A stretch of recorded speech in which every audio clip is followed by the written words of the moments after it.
Eagles. Eagles.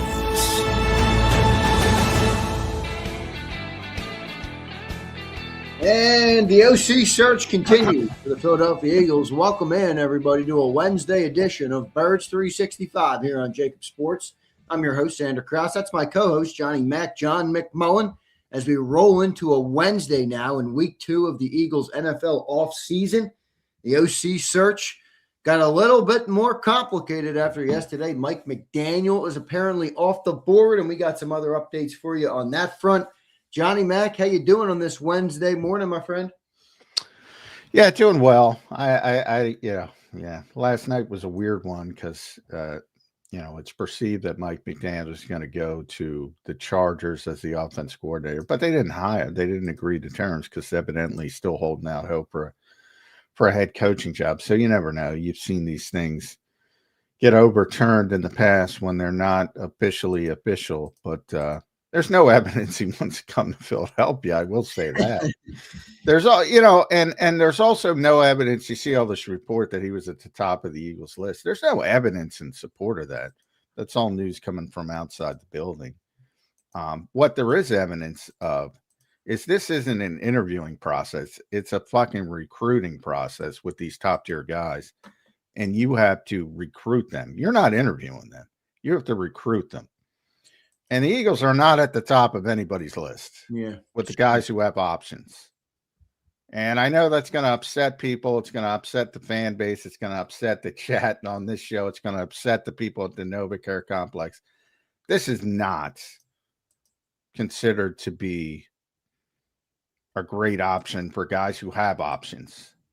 And they'll have no problem getting an offensive coordinator. There's only 32 of these jobs. It might be Bobby Slowick. It might be Brazard, it might be, and the Eagles will spin it like that's the guy we wanted, and maybe it works out, Maybe it does, John. Can you just? I know you've done it 1,000 times, but we'll do it 1,001. Why is that? I saw Jake Rosenberg, who used to work for the Eagles, tweet out. So somebody asked the question, and I think it's a complete 100% fair question. How good of a job is this to a potential candidate? And basically Jake Rosenberg, tweets back, what a ridiculous question. He lists all these different things about why this is the greatest job. And basically I'm like, oh my goodness. Can you elaborate on why you would say it's not what people think? Well, number one, Jake, I love Jake, but he bleeds green. That's number one, which is understandable. I have no problem with it, but, I think people on this show knew who he was because I talked about him so much, and I didn't think he got the credit he deserved for some of the Eagles' cap manipulation. Since moved on, but he still bleeds green. So obviously he's going to spin things in a positive direction, and there's plenty to spin in a positive way. We talk about the talent, the personnel, yada yada yada, and I know everybody's going to focus on that, but. Again, so many times in football, people forget the human element. Some people talk about, like, why would Mike McDaniel choose the Chargers over the Eagles? His wife is from California. He lived out there for years. He likes it better out there. Evidently, he doesn't hate taxes. But I digress. So it might be as simple as that. It really might be as simple as that. Now, again, and this is going to upset Eagles fans. I have a feeling I'm going to upset Eagles fans a million times this morning. Yeah, most people in this league would rather work with Justin Herbert than Jalen Hurts. I don't care if you want to lie to yourself. Go to the mirror right now and lie to yourself. Most offensive people in this league would rather work with Justin Herbert than Jalen Hurts. But that's way down on the list. I think the biggest problem is the impatience of Jeffrey Lurie and what this has turned into. So I think Eagles fans are going to point to, well, you can become a head coach. Well, think about these guys. Has Mike McDaniel ever been to, a Super Bowl with Miami? What's his history? What's Daboll's history? What's Grizzard's history? What's Slowick's history? What's their history? It ain't easy to make Super Bowls. They're realistic about it. Plus, then you look at the talent and you do see descent. You don't know if you take this job tomorrow, you don't know if AJ Brown's going to be back. You see a descending offensive line. You see a descending running back. So the personnel, I've been talking about that. The personnel is a little bit overrated. Not that it's still not good. But again, that's lower down on the list. This is a boom or bust scenario. This is boom or bust. And Jeffrey Lurie, as he gets older, or maybe it's the success, he's got tremendous impatience. Remember, at the same time, it got signal boosted that he was thinking about firing Nick Sirianni again, which everybody knew, but it got signal boosted again this week that he was thinking about firing Nick Sirianni after the 23 season and when he was 2-2 in 2024. And everybody knows it. And they go, oh, yeah, he was. And then you see what happened to Brian Johnson. You see most recently what happened with Kevin Patullo, back to the family matters.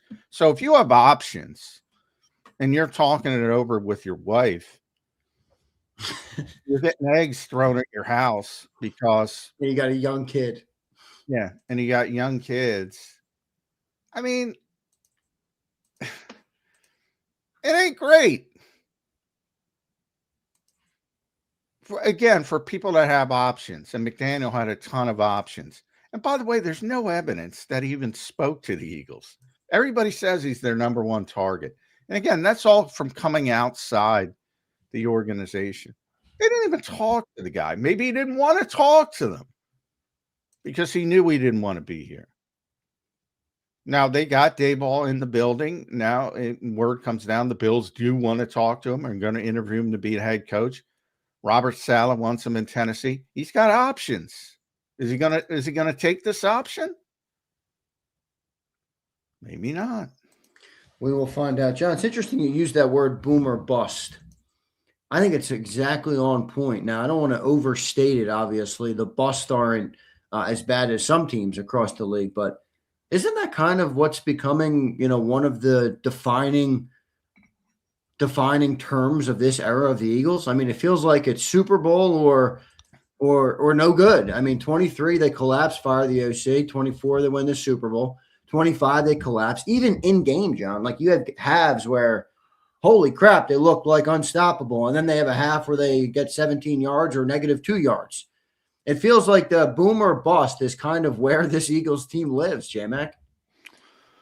Well, I don't think bust is making the playoffs. That's what I mean. It's funny. I did want to preface it with the bust. It's funny because the Eagles will say, "Gee, we made the playoffs 5 times," and that which is true, and everything they say is true. It ain't easy to do that. It isn't easy to win in this league.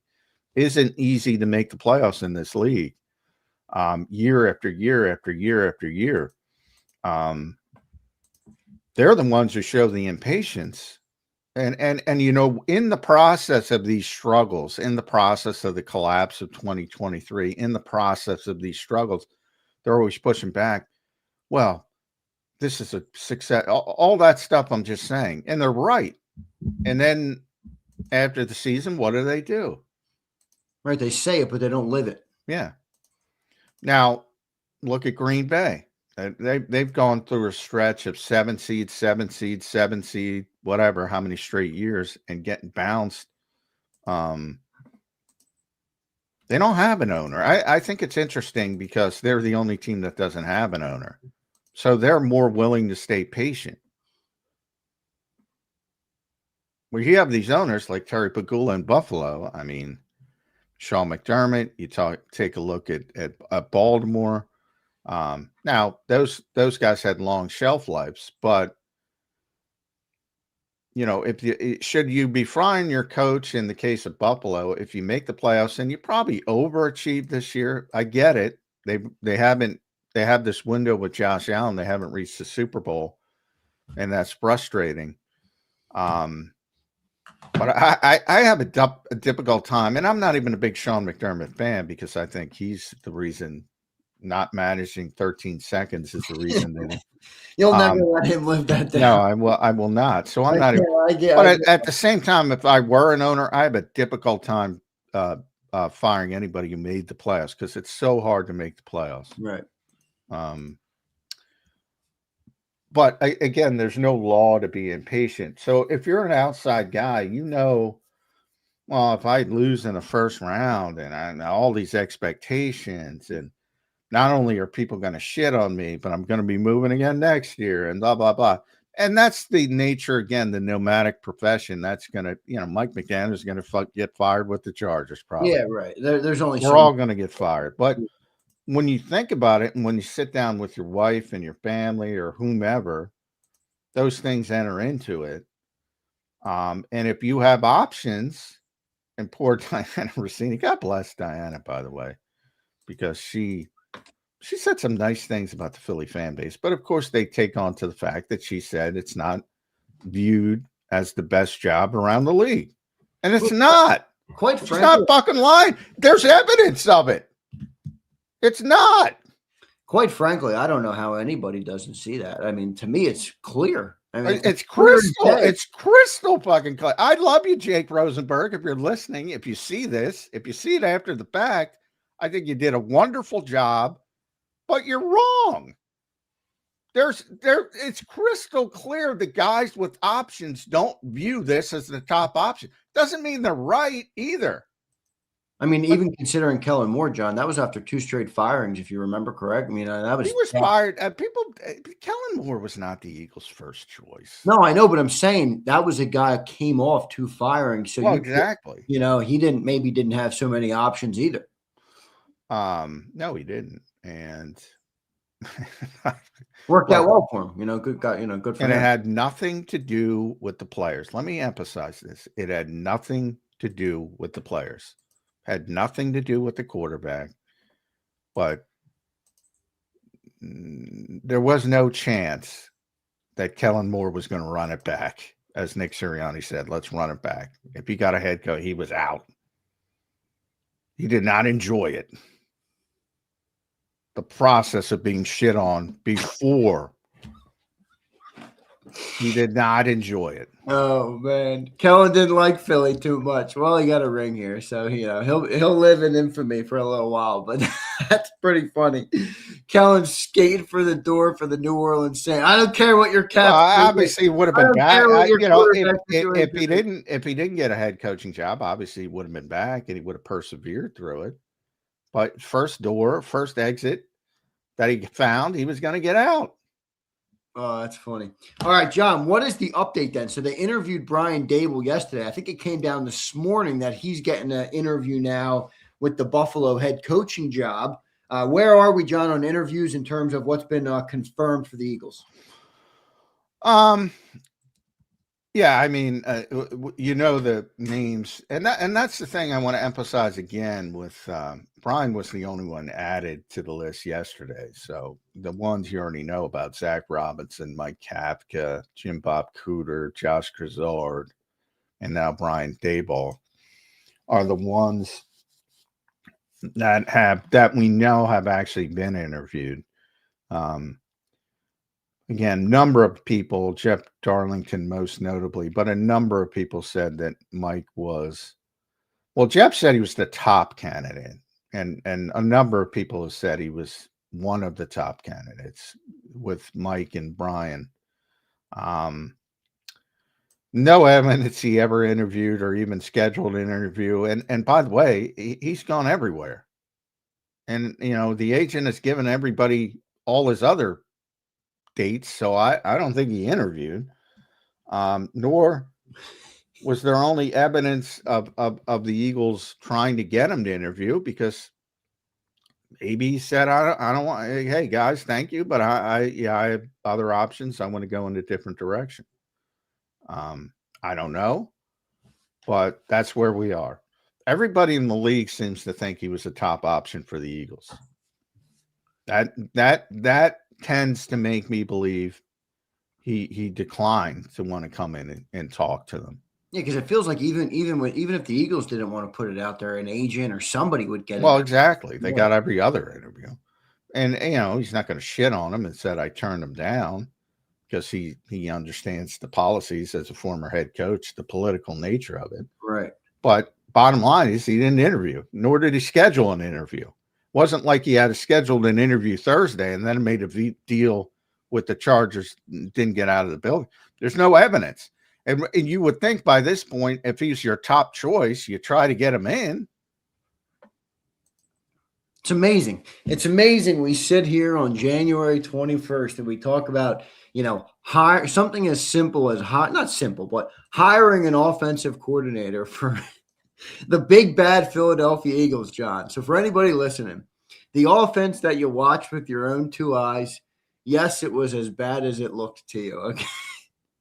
Well, I think most of this is not on field. Part of it is. There's definitely some of it on field, in my opinion. It's way down the list. In my opinion, way down the list behind the way the Eagles have been impatient. How much is Sirianni a factor? Do you think he's way down the list? I don't think there's an offensive coordinator in the world who thinks they're getting autonomy over the head coach. I think that's a complete sports radio made up wish. I don't think there's an offensive coordinator in the NFL who thinks or will demand autonomy over an offensive head coach and vice versa. Yeah, right. Like, yeah, if you're Vic Fangio, yeah, you're going to come in and you're going to get, that's just how it works. So if you're a high profile offensive coordinator, you probably want a spot. That's another thing. You probably want a spot with a more of a defensive minded head coach or a CEO head coach, which Nick is. So, but nobody's going in there and saying, "Oh, I need autonomy. He can't talk to me." And by the way, anybody who would want that is insane. Anybody who thinks that could work is nuts. Think about the simple fourth down decisions. What Nick Sirianni's going to check with this magical offensive coordinator. If he wants to go for it on fourth down. Right. It's a complete trope. It doesn't exist. It never has existed. It never will exist in the NFL. Boy, interesting setup here, J-Mac. Very interesting setup. So looking at our master list here of OC candidates, Mike McDaniel, probably cross him off the list. Brian Daboll, who is a leading contender. Will he want to come to Philly? We don't know yet. He interviewed yesterday. We'll learn more. He's now been requested in Buffalo for the head coaching job, and apparently he does have some other options at OC. Zach Robinson. John, I said it a couple days ago. I think Bobby Slowick is going to emerge as a potential candidate guy with. Well, I think one of the tier 2 guys are. So I think you're looking at Josh Grizzard, Mike Kafka, Zach Robinson, Bobby Slowick. I think Josh Grizzard's a tougher sell to the fan base, or for whoever. Why would any of them be a tougher or a better sell? Other than I think there's obvious more difficult sells. Probably Jim Bob because he has a history with Sirianni. Probably Daboll, ironically, because he's a big Sirianni guy. Those are the tougher sells. I think the guys that the fan base seems to have pivoted from McDaniel to Daboll with now that they've come to grips with that Mike McDaniel doesn't want to coach in Philly, despite Birds 365 telling you that about a week ago, at least. And Brian, one of his options was the Chargers, so that helps because he doesn't have the Chargers. Right. I can't imagine Buffalo's going to hire him to be the head coach, but we'll see. Remember he accomplished Josh Allen won an MVP with him. Yeah. That's why he got a head coaching job. Yeah. Right. Tennessee is supposedly very interested, and he likes Robert Saleh as well. So yeah. Who would you rather work with, Robert Saleh, Nick Sirianni, Eagles organization? Robert's probably going to be able to run the show in Tennessee. We'll find out. Johnny Mac, good opening segment. It's going to be interesting to see who they get here at OC. We're looking at the bottom drag candidate. Not drag. I shouldn't say that. I don't want to be disrespectful to them. But, yeah, the guys who are coveted aren't going to be here in Philly, it looks like right now. We got Mike Gill in the green room. He's pretty coveted. Let's go to Mike Gill right now here on Birds 365. You can follow him at Mike Gill Show. Mike, we've been talking about it all year long, and now the Eagles are trying to replace their offensive coordinator. Welcome into the show, my friend. Make sure everybody goes and follows Mike at Mike Gill Show. How you doing this Wednesday morning, my friend? Doing well. Everything is it's about 10 degrees down here, so a little cold right now. Yeah, it's brutally cold out, and there might be a huge snowstorm this weekend, so everybody keep their eye on that. So I'm hearing, which is not Hopefully ideal. hopefully we got a John Bolaris swing and miss. I'm hoping it misses us completely, but it's not looking good, the early forecast. So just think, you could have had a home game against the Rams with snow on the field if you just had your act together. But alas. Well, now we'll start there because you're a guy who's got options, Mike Gill. Why does nobody want to work for the Philadelphia Eagles? And I'm exaggerating. Obviously, they'll get an offensive coordinator. But it certainly looks like the guys with options don't value this job as much as people think they should value this job. And well, there's a couple things here. There's a couple things I would you start to think about here. One, you look around at the jobs that people are taking. Well, Mike McDaniel said, I'll go take Justin Herbert, right? They value that position. I think it's clear that you would value that guy more than the guy here. I think the quiet part out loud is the guy comes in and says, I don't know what the hell to do with this guy. Can he do stuff? Can he do what I want him to do? Do I have to do what you want to do? Can he make all the plays? And so far, the answers have kind of been, I'm not sure about that. I have a more proven guy. I'll go take that job there with the more proven quarterback. I know. Well, you're going to get the people in an uproar with a more you're proven right. You're 100% quarterback. right. I mean, look, Mike's right. Everybody would, if they had their druthers. But that's the point. Like, if you had a choice and you're looking at this offense and you're like, you got A.J. Brown and Devontae. Now, you don't know what's going on with A.J., but on the surface, if you came in and looked at all the pieces here, you would say this is the obvious place you would want to go, but there's something holding you back. What would that be? I would have to assume the most important position on the field is the quarterback, and these guys study the film and tape and play these teams and understand there's some limitations there, and I don't want to run my offense, or he can't run my offense, or they won't let me run my offense. So it's either some combination of they don't value the quarterback to run their offense, or they don't think they're going to get to run their offense. And I don't know which one's the truth or which one's not, but it's certainly not, hey, this team doesn't have enough talent on it. I mean, that wouldn't be the case. It'd be they don't maybe have the talent I need at the position that's most important. So, Mike, considering the list right now in names, where are you on it? Who do you think sticks out? Who do you think would be a good fit? Where are you on the Eagles OC search? Well, I like Brian Daboll from the start. I've kind of always liked Daboll since, his. Now, mind you, Daboll had 2 really good years in Buffalo. He was a coordinator before that in multiple stops and did not have nearly the success anywhere.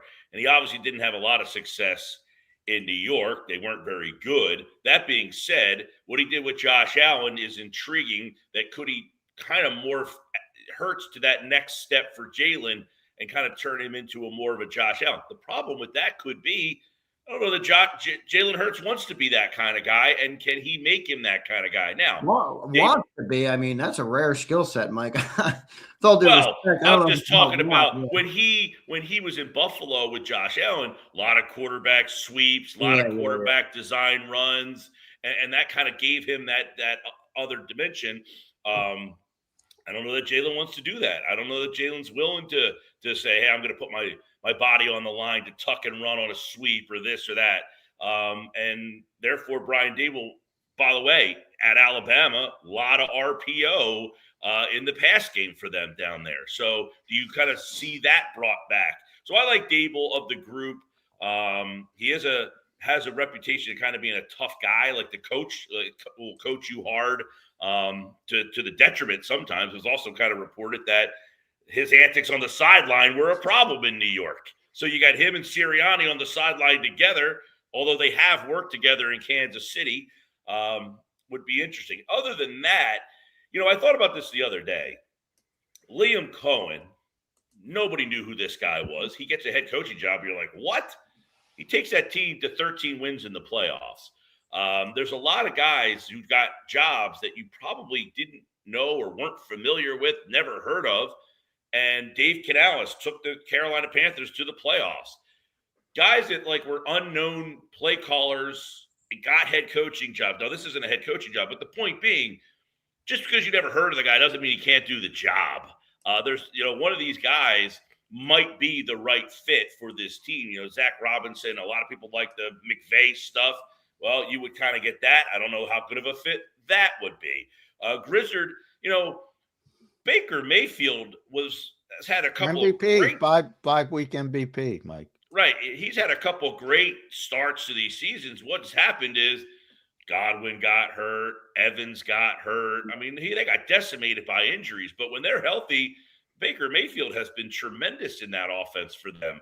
Slowick is a guy that kind of would concern me a little bit. I mean, he was a hot name. Or Bobby Slowick taking strays. I think he's going to emerge, Mike. Just what I feel, because I would imagine Jim Bob Cooter is maybe the name that ends up coming out. He's been here before. Boy, that's a tough political sell. Jim Bob Cooter or Bobby Slowick. That's take your pick. It's not fair. I said it the minute Jim Bob's name came out. I said it's completely unfair. Nobody knows anything about him, but just he's been a play caller, so he's got that going for him. He does have a relationship with Sirianni. Don't know if that's a good thing or a bad thing. He was on the staff here in 2021. It's kind of like I don't even know that he had a real position here. He was just they kind of randomly brought it up in a press conference once, like, hey, Jim Bob's here. Wait, what? So he does know a little bit of the system and the personnel. Probably wouldn't excite people.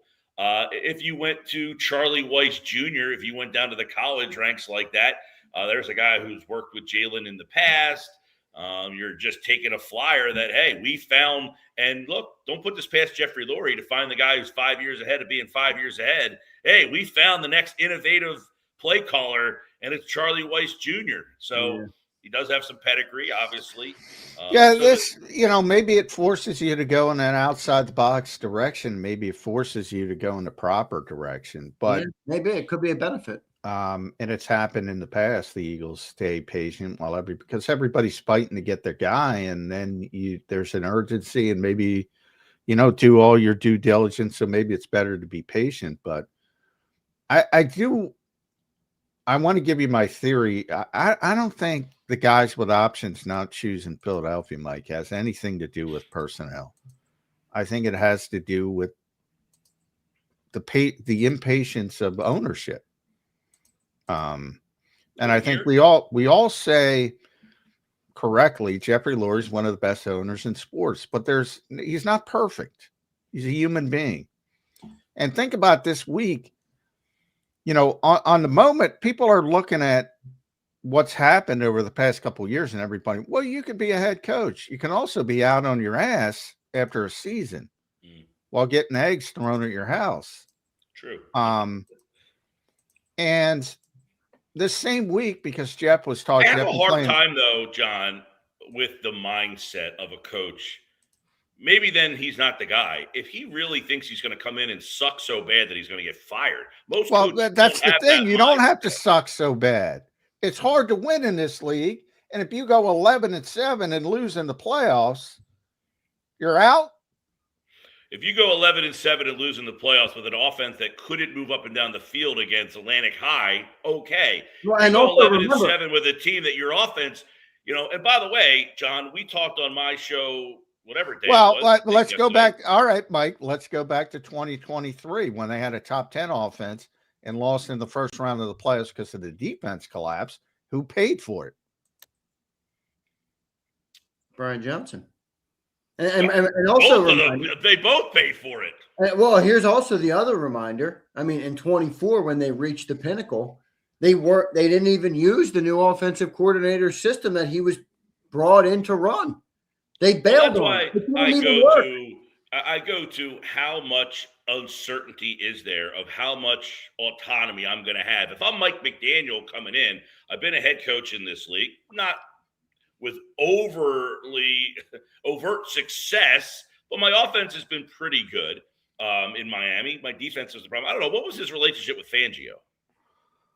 McDaniel? I'm sure it was fine. It spun as poor after he got let go, but Vic wanted to be let go. Right. I mean, so you don't know what their relationship was like, but here's a guy that's like, hey, listen, I was a head coach. My offense was pretty good. I don't want to have to listen to this guy. I mean, you bring me in to be the coordinator. Okay. Yeah, but see, Mike, give me one example. Not give me one example. I'm not talking about being disrespectful. I mean, like, I don't want to listen to this guy in a disrespectful way. Like, I don't want to have him hand me his playbook and run his plays. I would say to you or anybody, and I'll open it up to anybody. Give me one example of an offensive coordinator with an offensive-minded head coach that has autonomy over the head coach. It doesn't exist. It never has existed. It can't exist. I'm not talking about autonomy over the head coach. I'm just saying I get to run my plays and install my offense, not, hey, here you go. Here's the playbook, and you get to call these plays. Well, I think that was never the case with Kellen Moore. Kellen Moore was just smart enough to say, you know what, this is not working, the stuff that he wanted to do, and he scaled back. And what do good coaches do? They build around the players they have, and it looked very similar. All right, so then that would be a great question to build off of. Why wasn't it working? What was he doing that wasn't working, and they had to scale back for? Well, the same thing happens every year. It's been a recurring theme since 2021. And ultimately, good coaches build around the players they have. You know, what's funny, it's a cliche in this league. If you're hiring a scheme, you're doing it wrong because you don't know who your players are going to be from year to year. And the idea is you build around the players you have each year, and the great coaches figure out a way how to maximize the talent that they do have. So everybody knows that cliche. It's one of the, it's, you know, first chapter of the NFL book of cliches, which there are many. And yet so many owners want to go that way. I want this scheme. I want that scheme. Yeah. Well, because they feel that this uniqueness in the scheme will then bring out the best of what they have, where sometimes the guys you have can't work in what you're bringing in, and that becomes a little bit of a problem. It hasn't. What stuns me is it hasn't registered to people. Well, it's like the whole, it's a week-to-week league. Well, then fans will be like, we just saw them win 40-3 last week, so they have to win the next week because they scored 40 points last week. It's like, haven't you realized by now that anything that happened in the game the week before has nothing to do with the game that's coming up the next weekend? Like, but yet we still feel like what we just saw helps us formulate what's going to happen the very next week, and that generally isn't a good way to make a basis. But you feel like Brian, who's the guy and who's the coach in Chicago now? Ben Johnson. Why did I say Brian? Oh, Brian Johnson was here. Ben Johnson. I love the concepts, but I don't love the game management with Ben Johnson. Well, and this has been the argument with these guys all the time, is you saw a lot of bad game management this past weekend in these games. Oh, my God. McVay, that was a teach tape of bad game management. McVay versus But this Ben happens, Johnson. McVay, all the time with the game management. They're sitting there with these cards in their face. They don't know how much time's left. They don't, because they're trying to beat the play clock. You got to get the play in fast. Well, how much time's on the play clock? How much time's on the game clock? How many timeouts do you have? They have no clue because they're so fixated on calling the next stupid play, and they're very good at it, but at the detriment of managing their teams. And this is where people with this Sirianni and he game manages, fine, get out of the way. Don't call the plays. Run the clock. Somebody's got to be a master at that. And McVay is not a master, and Ben Johnson is not very good at it either. That being said, is he running what he ran in Detroit, and does he have the personnel to do that? Or did he just say, I'm going to do what I did in Detroit? No, I think it's been a little different, but. Well, a lot of similarities, but, you know, some changes. But what I locally, what I can't figure out is that people have a pretty large sample size. And a pretty large group of coordinators and play callers, and it all ends up in the same spot for the most part, very similar. And it doesn't register to people because of the results. While Shane was successful because they made the Super Bowl, and Kellen was successful because they won the Super Bowl. And the other guys weren't because they didn't win the Super Bowl. But the damn offense looks exactly the same for the most part. And when Kellen left, it wasn't like people were upset. It was not. It was kind of like, okay, whatever. Like, and people weren't looking at them winning the Super Bowl as a byproduct that Kellen Moore and his offense was outstanding. No, their offense had problems last year too. Yeah. He took a bunch of shit. He took a lot of shit. Mike, let me ask you this, because you came in, and I agree with your line of thinking, but I'll just get you to elaborate. Justin Herbert in LA is clearly, what's the right word? An incentive to take that job, right? He's like kind of their shiny object. Like, hey, come work with Justin Herbert. They also have two offensive linemen that are very good that were hurt for most of the season that really wrecked their season down there. But continue. Do you believe that Jalen Hurts is an incentive to come to Philly, or do you think he's more viewed as a deterrent for some of these offensive guys who, whether right or wrong, have big egos and want to run their offense and believe they have, all the answers? Do you think Jalen Hurts is a deterrent to some of these guys?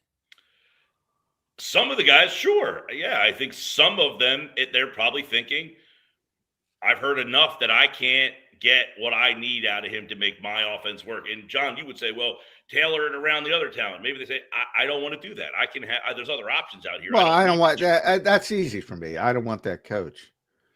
That's easy. Sure.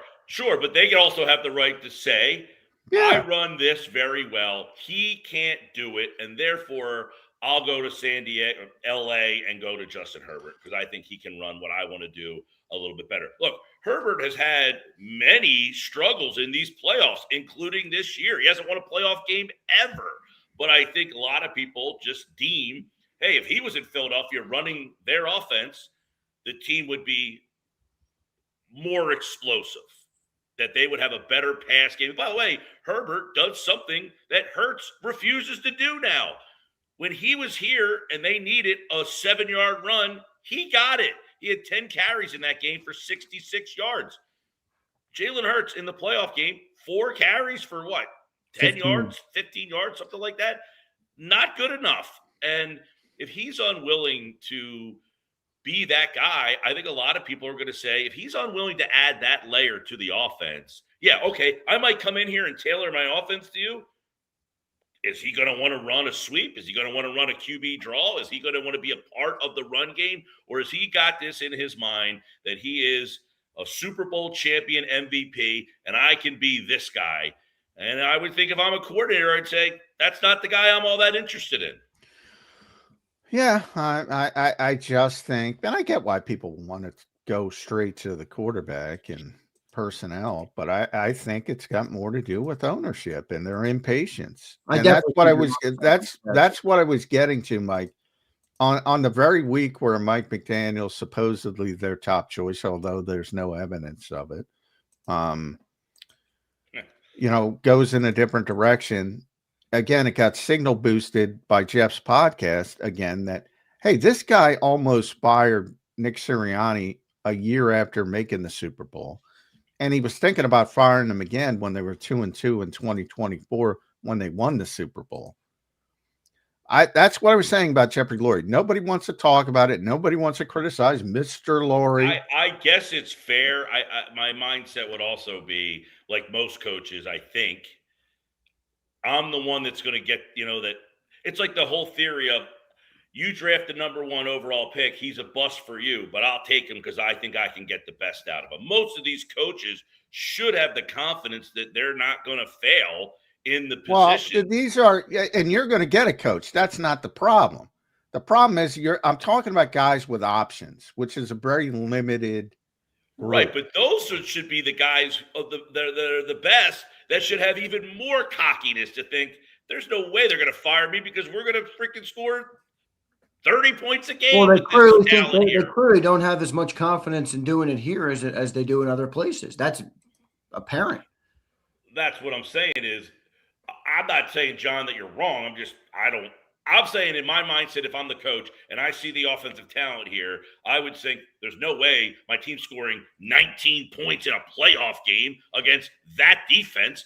Well, all right. There's just no way. There's just no way. Yeah, but to John's point, though, I mean, being a fan by its nature is an emotional state. I mean, it's called fan for a reason. Nobody wants to hitch their wagon as a professional in a massive career to an owner that, in some regard, acts a little bit like a fan at times. If you're gonna ride the inevitable ebbs and flows of the emotions in the NFL, which are gonna happen everywhere, and you're not gonna be grounded in your beliefs, and you're gonna be able to be swayed or lack patience, as John put it, I could clearly see why that's a big deterrent too. I mean, give me the steady guy. I know it's a head coaching job, and Salo is not obviously under consideration here, but they fired their coach after he didn't even get through 1 year. These guys make irrational decisions, maybe That's not true. consistently. Well, everybody lacks patience except Green Bay, evidently. Baltimore went a long time, and Pittsburgh went a long time. They sometimes there is shelf life. And they've shown some patience. So there's about 5 or 6 patient organizations, but most, and the Eagles have turned into an impatient organization based on expectations. All of sports has turned into an impatient organization. If you don't win within like a year and a half, you're on the hot seat at the end of that. Yeah, well, then the second thing is, guys like Daboll and McDaniel are going to be honest. They're not going to sit there and say, oh, I have this, I have that. They're going to, what they see? They see an aging, banged up offensive line. They see a running back who, after 482 touches, didn't look like the same guy. They say a situation where A.J. Brown might not even be there. That the second part is fans overrate the personnel and the situation of the personnel. You got a declining offense. From an age and attrition standpoint, be a dual threat, and he's no longer, Jalen Hurts regressed, yes, for whatever reason. You got all this regression. I would think, though, and you're talking about the owner, I would also think that you trust the fact that you have the best GM in football, a team that does invest in their team. They're always a part of. Well, that's a positive. I'm not saying there's not positives. You do have the best GM in football. And Jake put out a list, Jake Rosenberg, but I think his list, he had 9 different things. And I think his list was not in proper order. His list was number 1, talent and skills at quarterback. All right, let's use his list. And I'm going to say, and Mike's got to get out at 8:55. So we'll do this quickly. Talent and skills at quarterback. Well, Mike McDaniel just said, I'd rather work with Justin Herbert. Market. Kevin Patullo just got eggs thrown at his house. If you have an option where you have a wife or a young family, do you want to come to Philadelphia? Head coach with 5 straight playoff appearances and 2 Super Bowls or 3. That's a positive. To me, that's a positive. To others, it's not a positive. 2 offensive coordinators who got head coaching jobs. Well, I go, yeah, 2 offensive coordinators who got fired. You're ignoring that, Jake, after 1 year. And one of them had a top 10 offense. That's where I would push back on. These guys are generally the guy in their mind that they're not the one that's going to fail, but I could be wrong. That's the mindset that you see a lot. Is again, it goes back to talented player. You cut them, I'll take them, I'll get the most out of them. These guys are so arrogant that they think they can make the number 1 overall pick. They're not as arrogant to say they don't want to work with Justin Herbert. Yeah, but Mike, where you're right is like, but it almost feels like you need a guy who doesn't really have confidence. Oh yeah, I'll run your offense. Sure, that's fine. I don't need to bring my offense. Yeah. Like it almost feels like they need a, I don't know what the word is, but in that instance, John, though, I do have a choice between the most important position on the field. I can say not afraid to take the Eagles job because I think I can do better. I don't think anybody. I don't think anybody's afraid to take the job. They just have what they feel are better options, right? And I think it stuns people. I think Herbert was the better option in this case, more so than I might get fired if I take the job that I'd rather have. Well, I don't think that's it. I think it's a collab. It's and I'm glad Jake put up 9, and the others were best GM in the league, which I agree with. Max primetime games. I don't think a coach gives 2 shits about that. 7 offensive line declining. 8 draft resources, very good. 9 ownership, again, very good normally compared to other teams, but not necessarily good in this one lane. So those are the 9 things he pointed out. Like with Mike McDaniel, might be his wife's from California. It might be as simple as that. Okay, well, might be as simple as that. Let's take that McDaniel one. I think he wanted to go back to California. That plays here too. Let's see what happens if Brian Daboll goes and interviews in Tennessee. He interviewed for the head coaching job, but apparently he's up for the OC job. Yeah. Does he pick Cam Ward over Jalen Hurts? I mean, that would be I don't think he would take Cam Ward over Jalen Hurts. But I do think he might choose Tennessee over Philadelphia because I think it's more than just the quarterback. I think there are other parts to it as well. And I think one would be a little bit surprising if you're like, all right. And by the way, they fired their coach very quickly down there. They didn't give Callahan a shot, and he was one and done, right? Or he made it through like a handful of games this year. Yeah, he made it through a handful of games. Not a good hire, but that not the urgency. Not because of that, but you're getting a new stadium. You have a defensive coach who you have will a probably defensive have coach. Autonomy over the exactly. offense. You will. You have completes. It's your offense with a defensive head coach. You're getting a new stadium. They have a ton of cap space. There's positives in Tennessee. By the way, if you live in Nashville, much better tax situation. You're not getting as much money taken out of your big contract. A lot of other things to it, man. Sure. And I'm just saying it's very, very clear that the guys who have options aren't choosing Philadelphia. And I don't think it just has to be because of Jalen Hurts. I think that's very myopic. I think it's more than that.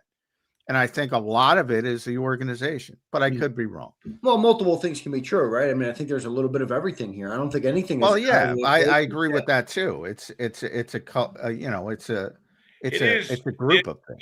To clump the organization in when for the last run of however many years, all we've ever really heard is how great the organization is. Well, that's the reason why. And typically they are. That's true, man. But there is one avenue, and I've been talking about it for years.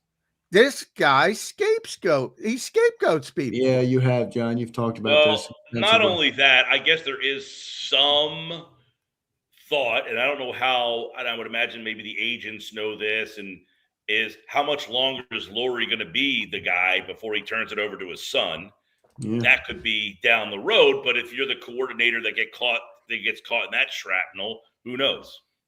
Mike, one day at a time here, but boy, if we get to next Wednesday and I send the link for Mike Gill to join us in the morning, follow him at Mike Gill Show. Will the Eagles have an offensive coordinator by next Wednesday? Good question. I would say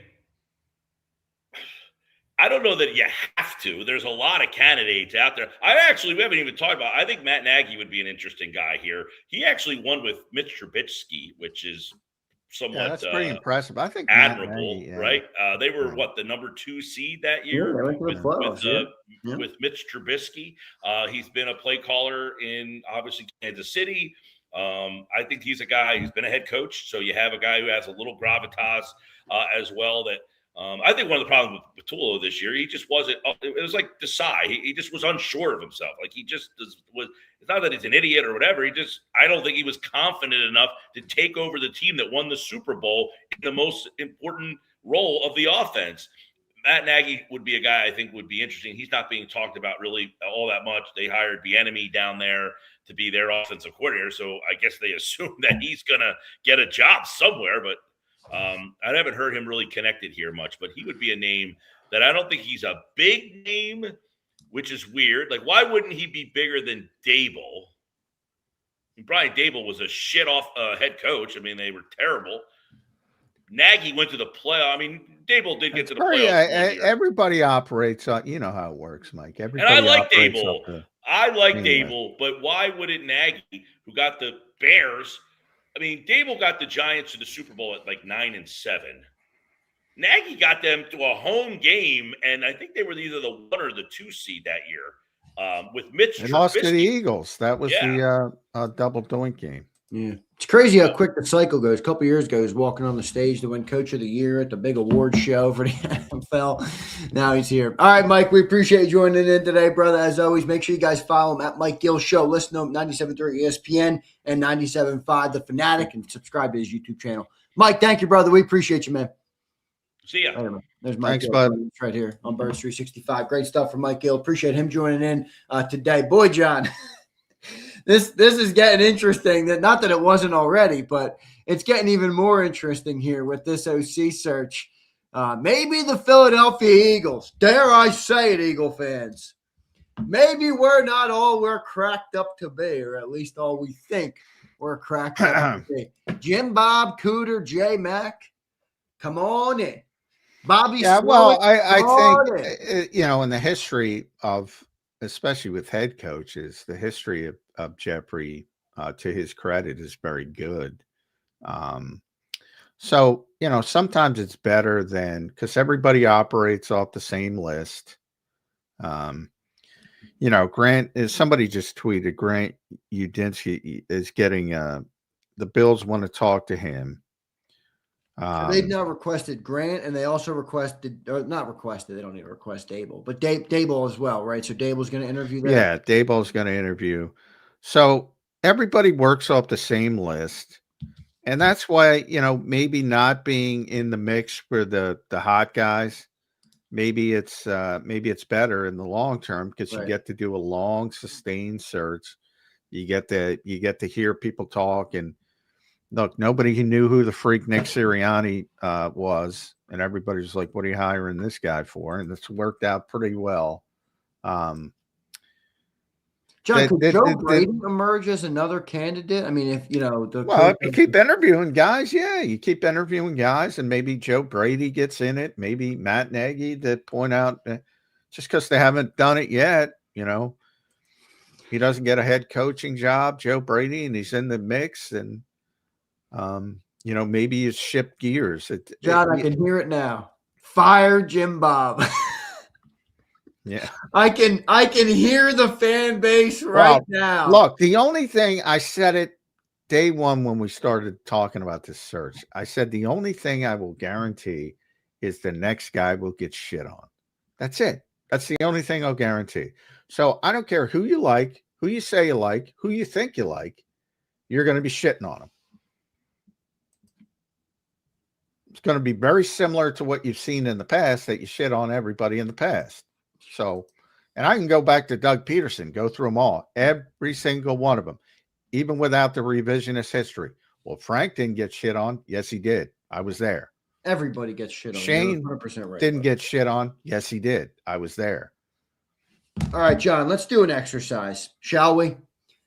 3 reasons. 1, I need 3 reasons why an OC would want the job in Philly. We talked about the Jake Rosenberg tweet. He's got this list of 48 things about why this is the greatest job in the world, whatever. What are your top 3 things that why anybody would want the Eagles OC job? And then vice versa, or on the flip side, what are the 3 reasons, the top 3 reasons in your eyes, that they wouldn't want the OC job? You've made your number 1 point on that side very clear. Start wherever you want, John. Why they'd want it and why they would not want it. Number 1, I do think they have the best GM in the NFL, and he's going to do everything possible to get you the best players possible with the restraints that he has in a particular year. So that would be number 1. Number 2 would be the draft resources, which is tied. So I don't know if that's cheating, which is tied to the GM. A lot of draft resources. Which really? I thought we have 8 picks. Yeah, but they I'm talking years out as well. and just how they manipulate things. There will be more than that. And they will use it if they need to use it to get players.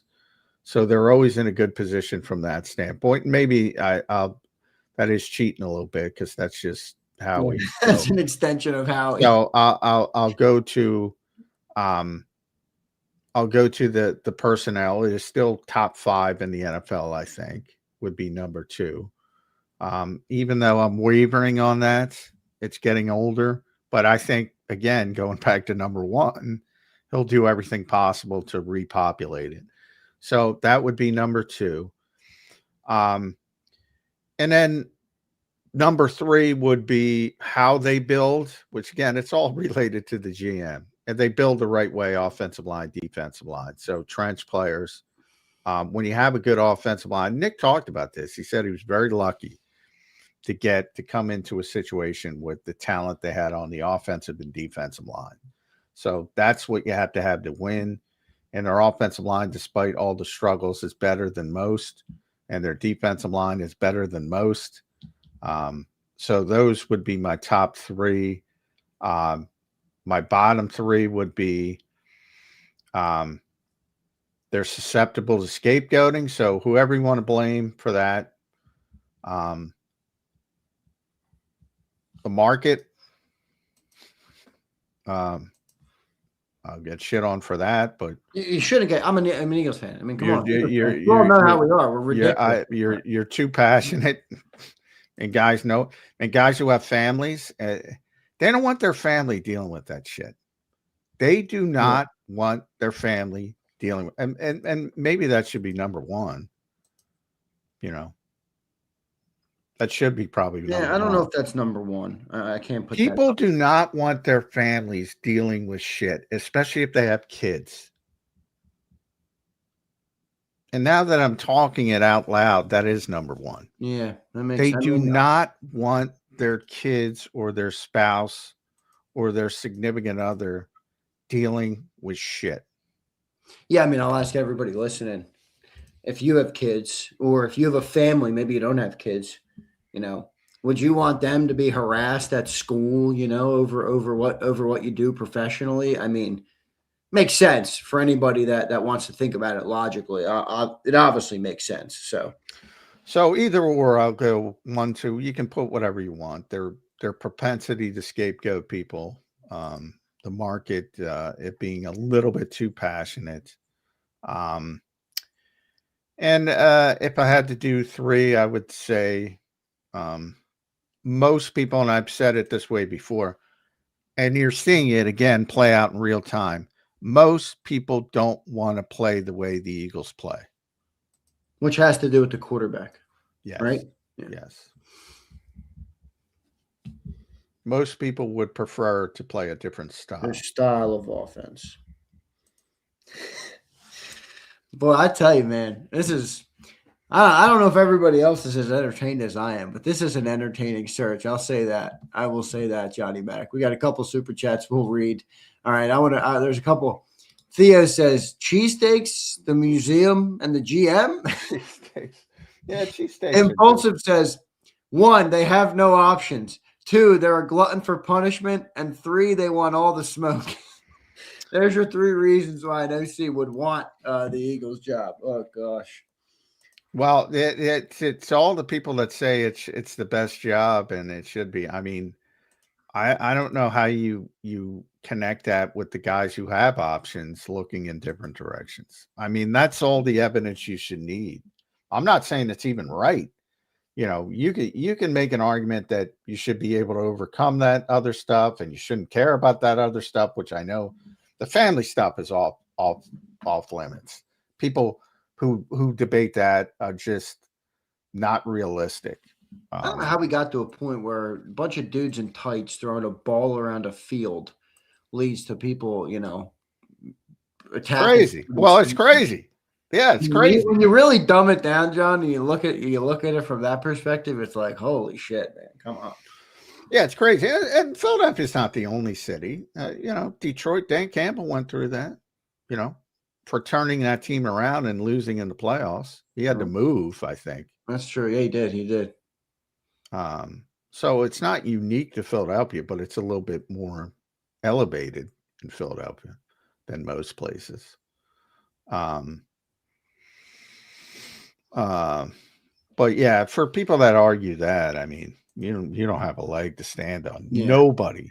And there's a lot of young people who don't have family and don't think about it that way. But if you do, nobody wants their family dealing with bullshit, especially if you have kids. I get it. Yeah, I get it. And you want to protect them, obviously. All right. Well, let's see.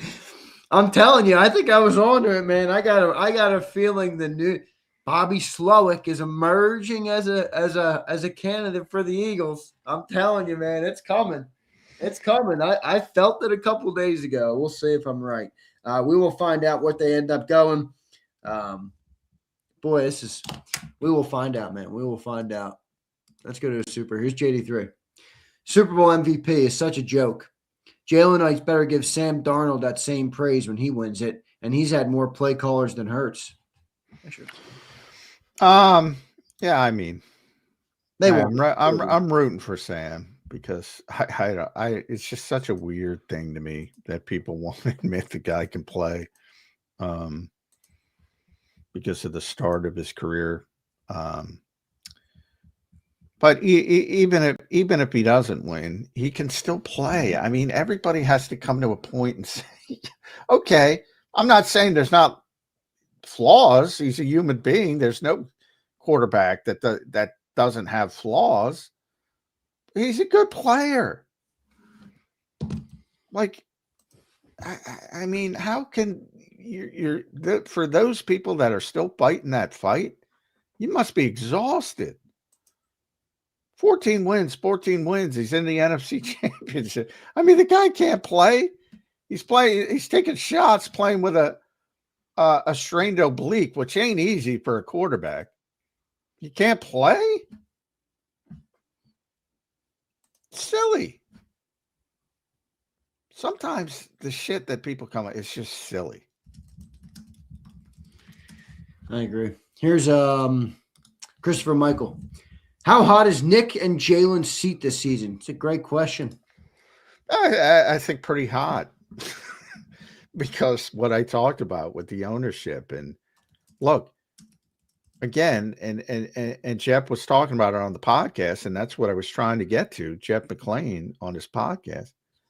Look, again, he was pointing out that this guy almost got fired after the 23 season. I mean, this guy, I don't want to say almost got fired at the bye week at 2-2, but it was made very clear if something had to give. And then they shifted gears and scaled back the offense. I mean, when you say pretty hot, I mean, let's say they have the same fate next year, they lose him in the wild card. Do you think? I think, yeah, I think he gets fired. And do you think the quarterback will return with the next coach? Well, that's a little bit more difficult, but I think also they'll try to move on there as well. I think they'll try to reboot the whole thing. Obviously, you have to find a quarterback, which is more difficult than finding a head coach. So I see a lot of people saying Jalen, because I've heard that question a lot. Most people say Jalen's on the hot seat more than Nick. No, I think Nick is simply because it's easier to make that change than it is to make the quarterback. But to make the quarterback change. But it wouldn't surprise me at all, and I brought that up with Devin Jackson, if they drafted a quarterback pretty high this year.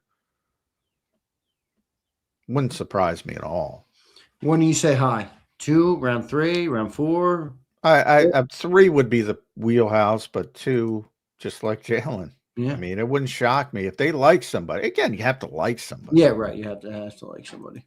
And it doesn't look like a great quarterback class, but what if Ty Simpson, my boy from Alabama, falls to round 2? I think he's going to be a first rounder because there's no quarterbacks, and I don't think he's a first round pick, but I think he's going in the first round. So I don't think it's a great quarterback draft, but Who's the Tyler Shuck of this year's class? Who will fall but is more talented? I mean, to your credit, John, you said before the draft when he was going on day 2, you're like, this kid's better than people are giving him credit for. He should have been a higher pick. Well, that and by the way, I'm very honest about my draft coverage. I talk to people I trust, and that's why I'm not sitting there evaluating guys. I don't have time to do it.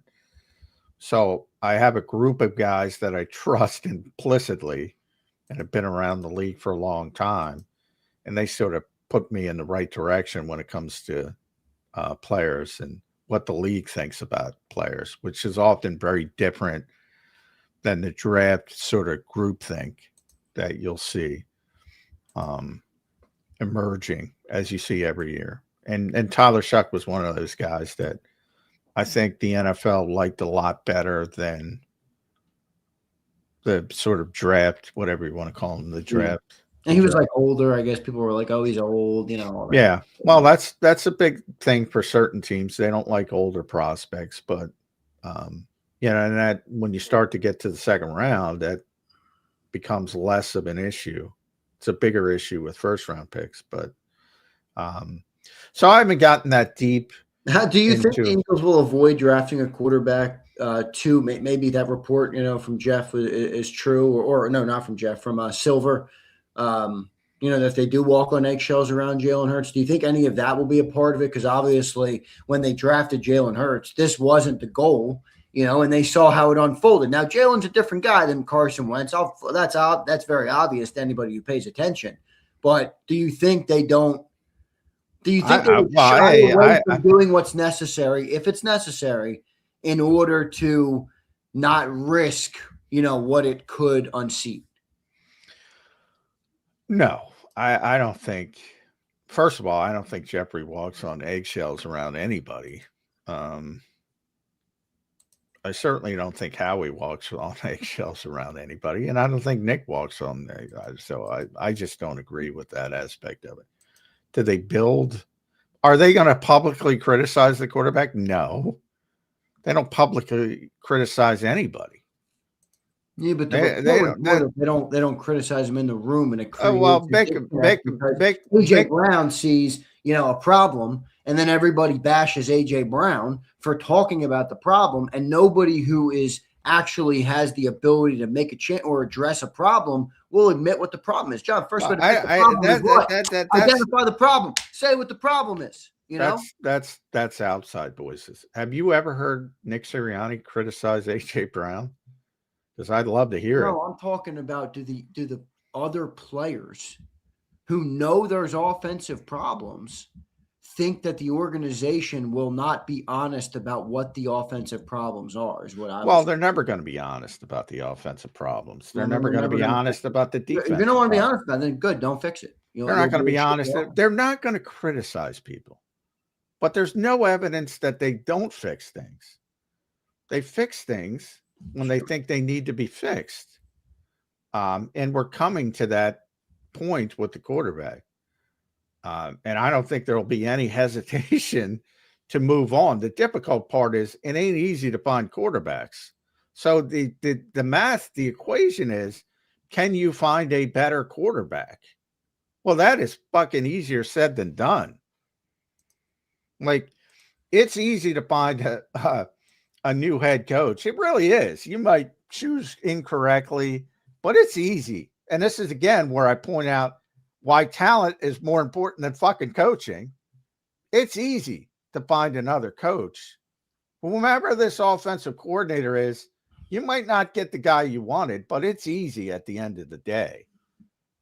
It ain't easy to find players to replace successful players who maybe are on the descent, or maybe have hit a lull, or maybe have hit a roadblock and they're not going to evolve any further. Well, do you think that's happened, or do you think Jalen has, do you think Jalen Hurts has hit his peak as a player?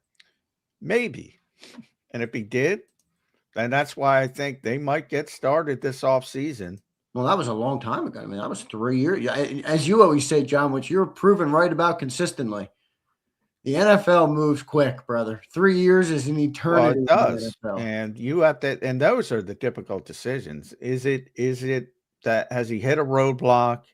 clearly there's a bunch of guys frustrated about how they play offense, and the only way to so you have this difficult standard of trying to win at a high level with a certain style of offense, and people have figured out that certain style of offense, and you don't have the ability to go in a different direction. I mean, it's difficult. And yeah, I think the clock has started on Jalen Hurts and Nick Sirianni. But when I say, well, who's more likely, I'll always point to the coach, because it's more difficult to find a quarterback who can play at that level, which might not be a championship level, but is still a successful level enough to win 11 games, which ain't easy. You have to find a better quarterback. What's easier? I ask everybody, it's obvious.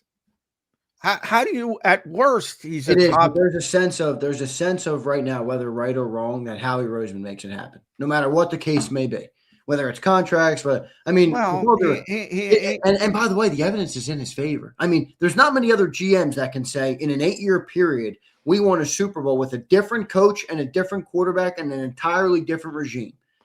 I mean, well, he's not a dummy though. He drafted a guy with the second pick in the draft, number 1. So, I mean, Carson Wentz was a high level fucking draft pick, almost as high as you could potentially go. And it worked for a very short period of time.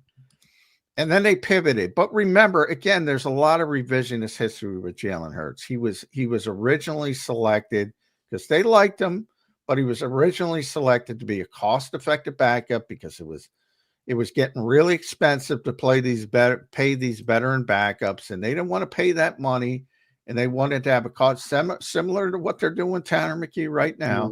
Now a much high-level premium pick.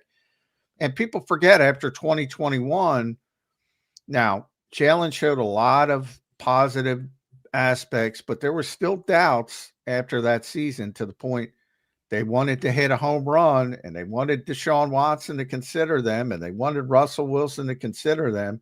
And those guys, for whatever reason, did not. In the case of Watson, he didn't want to take the job away from him. I'd consider those more than doubts, John. I'd consider those you're still looking for a quarterback. Well, as it was phrased to me, they were looking for a home run. Now, people laugh at that now, but at the time, the whole fucking league was after Deshaun Watson. Like, again, there's so much revisionist history. I remember the sweepstakes. It was a huge thing for like months. I mean, who's going to get Deshaun? Who's going to make the move?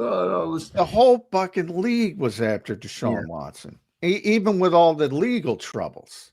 That dude could play. People forget. Again, revisionist history. The Eagles have loved Russell Wilson forever. They wanted to draft him. He was their white whale. Now, again, at the time, he was still considered a high-level quarterback. As it was described to me at the time, they were looking to hit a home run. If they didn't hit a home run, they weren't looking for a minimal upgrade. They weren't looking for just a guy. They were looking for a guy that they thought was going to be a superstar. And people laugh at that again.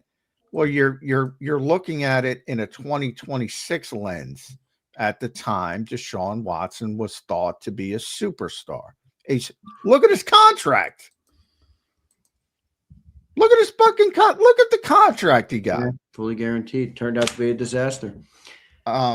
So there's a lot of revisionist history there, but anyway, it worked out with Jalen Hurts, and it has worked out to a certain degree. And now you're at a sort of point where nothing stays the same. And look, he's going to have to prove some things next year. And if he doesn't prove them, they're going to be in high-level mode of trying to find a quarterback. But it is very difficult to find quarterbacks in this league. I don't know if Howie looks. I know he knows, but I think Howie thinks he can do it, and I don't blame him. Well, Howie thought Deshaun Watson was a superstar. So Deshaun Watson was a superstar. He wasn't wrong about that. He was a stud in Houston. He was a top 5 quarterback. Easily. I'm the one who just said that, but how many people say, no, he wasn't going to do that? Yes, the fuck he was. No, he was, but I'm saying you said that he thought he doesn't do everything right. I don't think he was wrong for thinking Deshaun Watson. Well, he would have been wrong. He would have been wrong because of the way the circumstances unfolded, but at the time he wasn't wrong. I mean, his evaluation wasn't wrong. The player falling off a cliff is not something a GM, maybe if you have Nostradamus who can. Well, that's that. It's not easy to find a fucking quarterback, and how he knows that. You might think he's got this all knowing whatever. Again, he is a human being. He knows how hard it is to find a quarterback in this league. All right, Sammy, one super chat, then we'll get to BLG. Sammy Livingston says, if the draft goes like it did last year and the Eagles can't draft O-line or D-line, what position do they go after next? Well, a lot of it depends on, what happens. Do they move on from AJ? I think wide receiver would be in the conversation. Are they unable to re-sign Jalen Phillips? Then I think edge defender starts at number 1. Tight end, the kid from Oregon, if he lasts to 23, which I doubt, could be a potential situation. But yeah, a lot of it depends on. Look, if you move on from AJ Brown, you got to find a receiver somewhere. If you move on from or don't re-sign Jalen Phillips, you have to find an edge rusher somewhere. So those would be some of the positions, and edge rushers specifically would match up with first round value, like offensive line, defensive tackle as well. So those are some of the positions that would be in the forefront. Yeah, I can see that as well. Good stuff there. Appreciate everybody being here. All the super chats, I will get to them in a little bit. Pump, Go Birds, Rashid, and German Eagle. Appreciate all you guys. We'll get to your super chats in a little bit. We got the great BLG, Brandon Lee Gouton, set to join us right here on Birds 365. You can follow him at Brandon Gouton. Read all his work at bleedinggreennation.com, covering extensively the offensive coordinator search. BLG, how you doing on this Wednesday morning, my friend? Doing good, guys. Interested to see who the Eagles go with here. Yeah, it's interesting. Now, there's a lot of talk. Diana pointed out that, maybe the guys with options, this is not the best situation in their minds. Do you agree with that? And if you do, BLG, why do you think the candidates with options are looking at in a different direction? Is it just the quarterback, or is it a more layered decision than that? Yeah, it's more layered than that. I think there are obstacles when it comes to Eagles offensive coordinator job in terms of just how much say you have over the offense, just how much say you have over your own staff. I think a lot of the candidates are probably going to, at least from the Eagles perspective, they want them to include Jeff Stoutland, I would imagine. I don't think the Eagles want to move on from Jeff Stoutland. And in the past, at least it's been suggested, for example, Cliff Kingsbury, had different ideas when he was interviewed a couple of years ago, and the Eagles went with Kellen Moore instead. So, there's going to be guys who have their own ideas for staffing, and the Eagles are going to have different ideas. And that's just one example of, it's not just as simple as you come in here, you get the job, you get to do everything you want. So from that perspective, and adding in, maybe personnel, it's not just the quarterback, it is the certainty of, is AJ Brown going to be here? Dallas Goedert's a free agent. The offensive line, will they bounce back? Especially, Landon Dickerson and Cam Jurgens. So I don't think it's too black and white to say it's like not attractive, because there's a path for upside. Obviously, we saw the last two times the Eagles have gone to the Super Bowl, those offensive coordinators were hired away as head coaches. So there's a path to upside, but there is also downside. BLG, yesterday, Jake Rosenberg, I'm not sure if you saw it.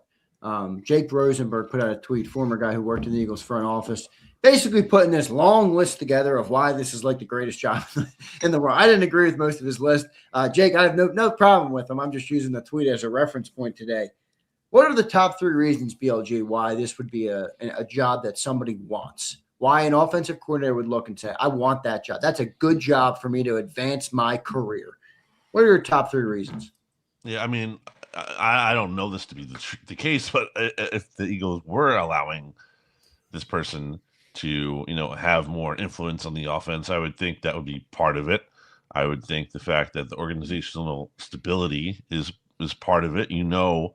the Eagles are going to sit in their hands this offseason. You know, Howie Roseman's going to go out and try to improve the roster as much as he can. And Jeffrey Lurie, you know, is going to sign off on that. So there's ambition here, at least from a front office standpoint.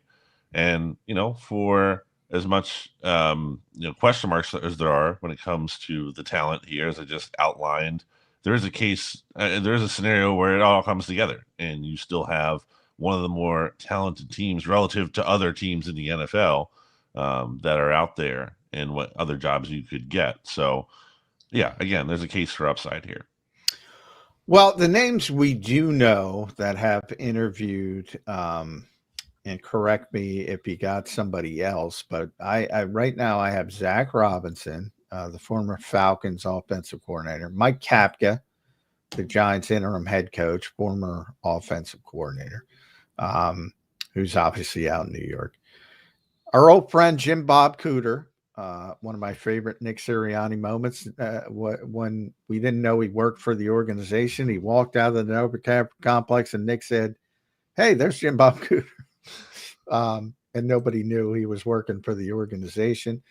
Josh Grizzard, former Bucks OC, and Brian Daboll interviewed yesterday. I think everybody knows his history. I do not believe Bobby Slowick has interviewed yet, but they've requested it. And he's in that. Charlie Weiss, there's been speculation that they want to talk to him. Maybe they have, maybe they haven't. And then Mike McDaniel removes his name from consideration. Seems like everybody in the league thought he was the number one target. There's no evidence that they even brought him in or requested to bring him in. So maybe Mike just said he wasn't interested. I don't know. But there's the group. Do you have a favorite in that group right now, BLG, or are you in the mindset, let's just keep interviewing people? That's what worked with Nick Sirianni back in 2021. The Eagles kept interviewing. They didn't love. Nobody hit a home run. They said, let's keep going. Do you think it's going to be one of this group that I just named, or is it just let's keep going? Let's interview everybody we can. I think if the Eagles could, have their druthers at this point, I think Brian Daboll is the name. And I've, felt that way throughout this search. I think that's who they want to hire, given the connection to Nick Sirianni, given the connection to Jalen Hurts, given the play calling track record. I think that's a name they'd have a lot of interest in. Obviously, not necessarily up to them in interviewing for the Buffalo Bills head coaching job. So you don't end as well as he, previously interviewed for the Titans head coaching job, which has now been filled. But there's interest there that might not. A lot of Tennessee smoke as well. And remember, if he goes to Tennessee, you have a defensive head coach, so it'll be right unfettered on the offensive side of the ball for the most part. So yeah, I don't know that they can count on that. That's not my top choice. I liked Mike McDaniel. That was my second choice. Todd Monken was my first choice. And I guess in theory, Todd Monken's still out there, but I still anticipate, he's going to go to the Giants. Or if the Browns hire him as their head coach, either way.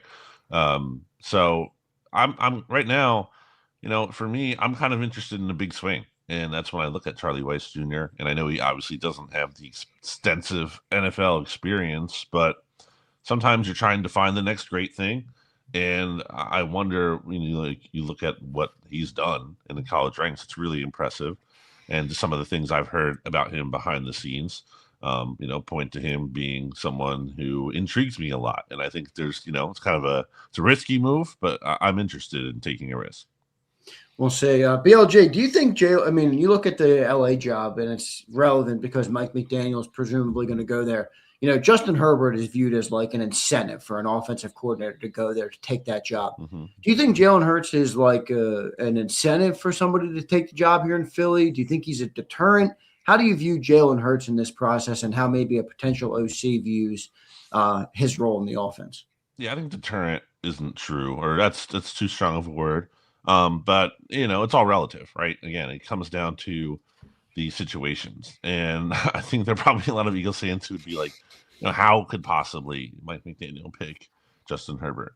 There's a lot of Eagles fans that say that. Yeah, I don't know. You got to if you watch football, I don't know if that's hard for you to figure out. But hey, maybe it is. I don't think it's 1-for-1. I don't think that's literally the only decision that Mike McDaniel is making in that equation. I mean, it's pretty nice in California, I hear. A little bit warmer than it is out here, out this way. Or are we getting like 18 inches of snow on Sunday? Something yeah, potentially. I'm already panicked. I got to get my milk and bread, BLG. I got to get out. That's right. But it is a factor, and I think look, the Eagles can win at a high level with Jalen Hurts. It's like borne out, but there's obviously it's not like necessarily as it's not you just come in here and there's no questions asked. There are questions about Jalen and how this operates and how much say the quarterback has. So that's definitely, again, a factor here for these candidates. What about the market, BLG? And by that, I mean, it ain't easy here. It's not the only city. I mean, we were talking about Dan Campbell. He had to move at some point because he lost the playoffs. And think about Detroit. They hadn't been in the playoffs, and he turns the team around. So it's not the only spot, but these guys are human beings. And one of the things I pointed out about Mike McDaniel, it could be as simple as his wife is from California, and that maybe they want to go back, and maybe it's as simple as that. And I think a lot of people don't factor in the human element of these guys. And one thing I know about people who have kids and wives or spouses is they don't want them taking shit. And you went through this with Kevin Patullo. So I point out that one aspect. And then the second aspect, and I think, Jeff McClain, our buddy Jeff McClain from the Inquirer, put out on his podcast recently, and it's not new news, but it got brought up again this week, where I think people look at this league and the Eagles' history. They've been very impatient when it comes to coaches. And when you talk about, they were thinking about firing Nick Sirianni after the 23 season. They were thinking about it at 2-2 in 2024. They blew out Brian Johnson with a top 10 offense after one season when they didn't reach expectations. It wasn't his fault. It was Sean Desai's fault, Matt Patricia's fault. They blew out Kevin, which is more understandable because the offense struggled, but nonetheless, people see that. Do you think that factors into it? I do think it factors in.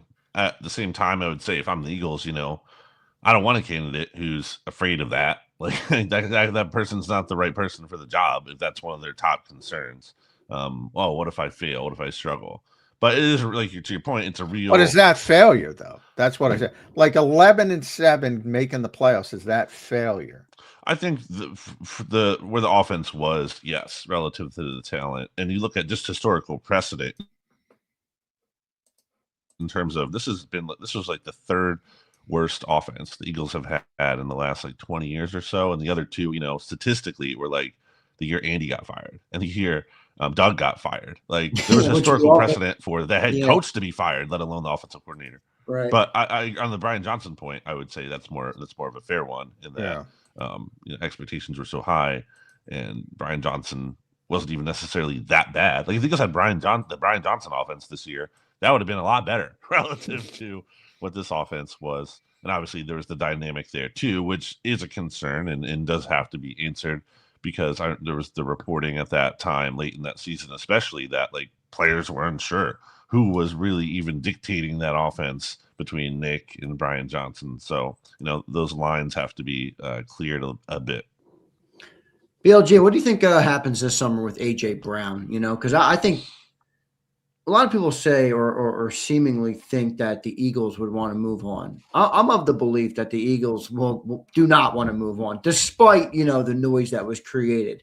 It seems to me that it's kind of reached the point of no return with the player who doesn't want to be here. And when a player doesn't want to be here, I mean, it makes it very difficult. How do you see the A.J. Brown saga unfolding this summer, and what's kind of your perspective on it as we stand here on January 21st? Yeah, I've been asked this question a bunch this offseason in terms of like, what do you think percentage chance he's back? And I keep saying 0 because I don't think he wants to be here. Really? And I mean, See, I'm still like I've tilted towards over 50%. Wow. But I can't go 100%. Why do you if feel you're that way? Howie, though, how do you Well, because the trade like, now, to your no point, way. BLG, I agree. Look, if the player wants out, I mean that's the end of it. But I think what I think is going to happen is when they hire the new offensive coordinator, they will try to pitch to him that things are going to be different. Now, if he doesn't buy it, but the cap ramifications are significant from the standpoint of, yes, it's doable post June 1st, but remember, you're not getting that money and that cap relief until June 2nd, and that's not going to help you do things in March, when everybody's getting picked apart. So I think they would like to work things out for one more year just from that standpoint. But yeah, if the player is just like, no, I don't want any part of it, then you got to do it. But I don't think that would be their top option. So yeah, I can't go 100%. I don't think the team wants to do it, to be clear, in terms of like, ideally, and I don't want to do it. I'm not of the mind. When I say this, I'm not like, yeah, get AJ Brown out of here. Yeah, that's how I'm thinking. That's not what I'm saying. I'm just saying I think the reality that's staring us in the face is that he doesn't want to be back, and I think you have a hard time. I mean, maybe there's a come to Jesus moment, some kind of powwow. They all get together, things change, but like I don't believe in that. So I mean, I can't say anything greater than zero from a standpoint of. I mean, we it was on Bleeding Green Nation, this past week from our good friend Joe Santalaquita. Like AJ asked for trades multiple times during the season, as early as week 3 when they were 3-0 and coming off a Super Bowl win last season. Like and you forget the reporting for a second, which I stand by, but like just look at what we saw on the field. The player looks emotionally uninvested. Yeah, it's everything is there, Bill. It's almost like you'd have to work hard to deny what you see, to deny the reality of that situation. Well, I agree. I agree with everything you guys are saying. I just think from their standpoint, it's similar to when Carson, they tried to work it out. They wanted to work it out. They wanted to run it back one last time, and they couldn't. So if it gets to that point, you have to do it. Right. But I think for a team that's going to be more urgent this year than last year from a personnel standpoint, they need that $20 million of cap space. And again, they're going to get it back in June 2nd if you trade them with the post June 1st, but that's not going to help you. Can you designate a trade to post June 1, or is that only you can? Yes. You can. My understanding was that you couldn't do that, actually. No, you Are can. You sure? They changed it, like 3 years ago. Yeah. Okay. So it's not just for signing or releasing or whatever player. You can now, and that's very recent, but you do not get the relief until June 2nd. So it makes it easier to trade the person, in March when everybody's got their. So you're saying they're going to sign their draft picks on June? Well, no, it's not about the draft. It's about maneuvering in free agency, right? Which I think the Eagles, not that they're going to go crazy, but I think they want to do more because I think they see some, personnel issues that they have to take care of, and that's going to be more difficult if you trade AJ Brown. But if you have to, you have to. Yeah. You got to bite the bullet. And I think there's, like I said, I'm over 50% now that he's not coming back. I'm just not I think they're going to try to Carson Wentz it and say, look, we love you. Let's do it. We got a new offensive coordinator. It's going to be great. I think they're going to try to sell that, to have that sales pitch. I don't know if it's going to work, but I think it's worth trying. But if the player wants out, you got to move on. So it's difficult. Now, another difficult decision is this offensive line, because BLG, I don't know about you, but man, and it's not one thing, and Nick says that all the time, and I agree with that. A bunch of things went wrong on offense, everything from coaching to execution to personnel. But if I had to pick one that was the biggest culprit, it would be the degradation of the offensive line, which has a bunch of high-paid players that are still pretty young in the case of Landon Dickerson and Cam Jurgens, not Lane Johnson, but are they going to get healthy? And if they don't get healthy, what do? You can't move on from those guys.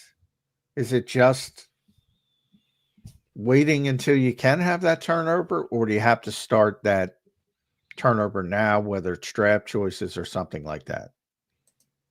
Yeah, I think it's having to invest in contingencies, in the event those situations don't work out.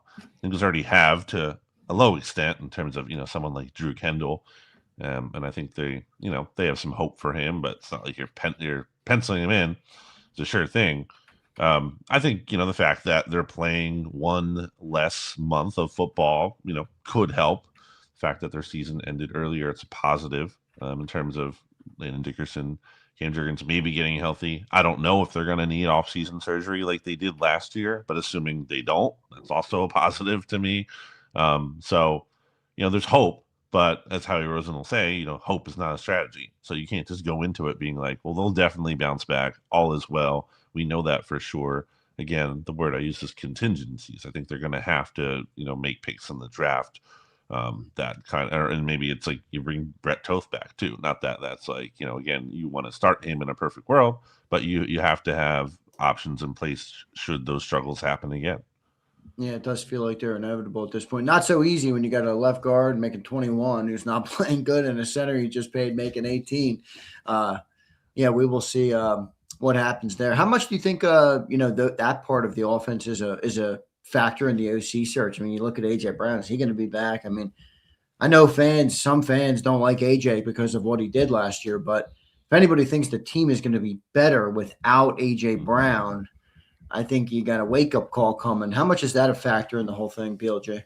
Yeah, I don't think the Eagles get better just by trading AJ Brown. No, sure. They get worse. Let's call a spade a spade. But yeah, I mean, this is something they're all going to ostensibly be talking about during these interviews. Is what's the plan, for personnel, and I'm sure the Eagles have some idea, or at least an idea of options that they want to go about.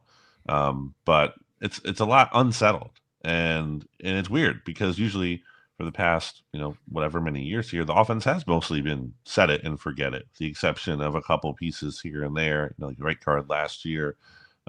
So they have a lot to figure out. It doesn't mean they can't get it there, but as of right now, there are a lot of question marks that need to be answered.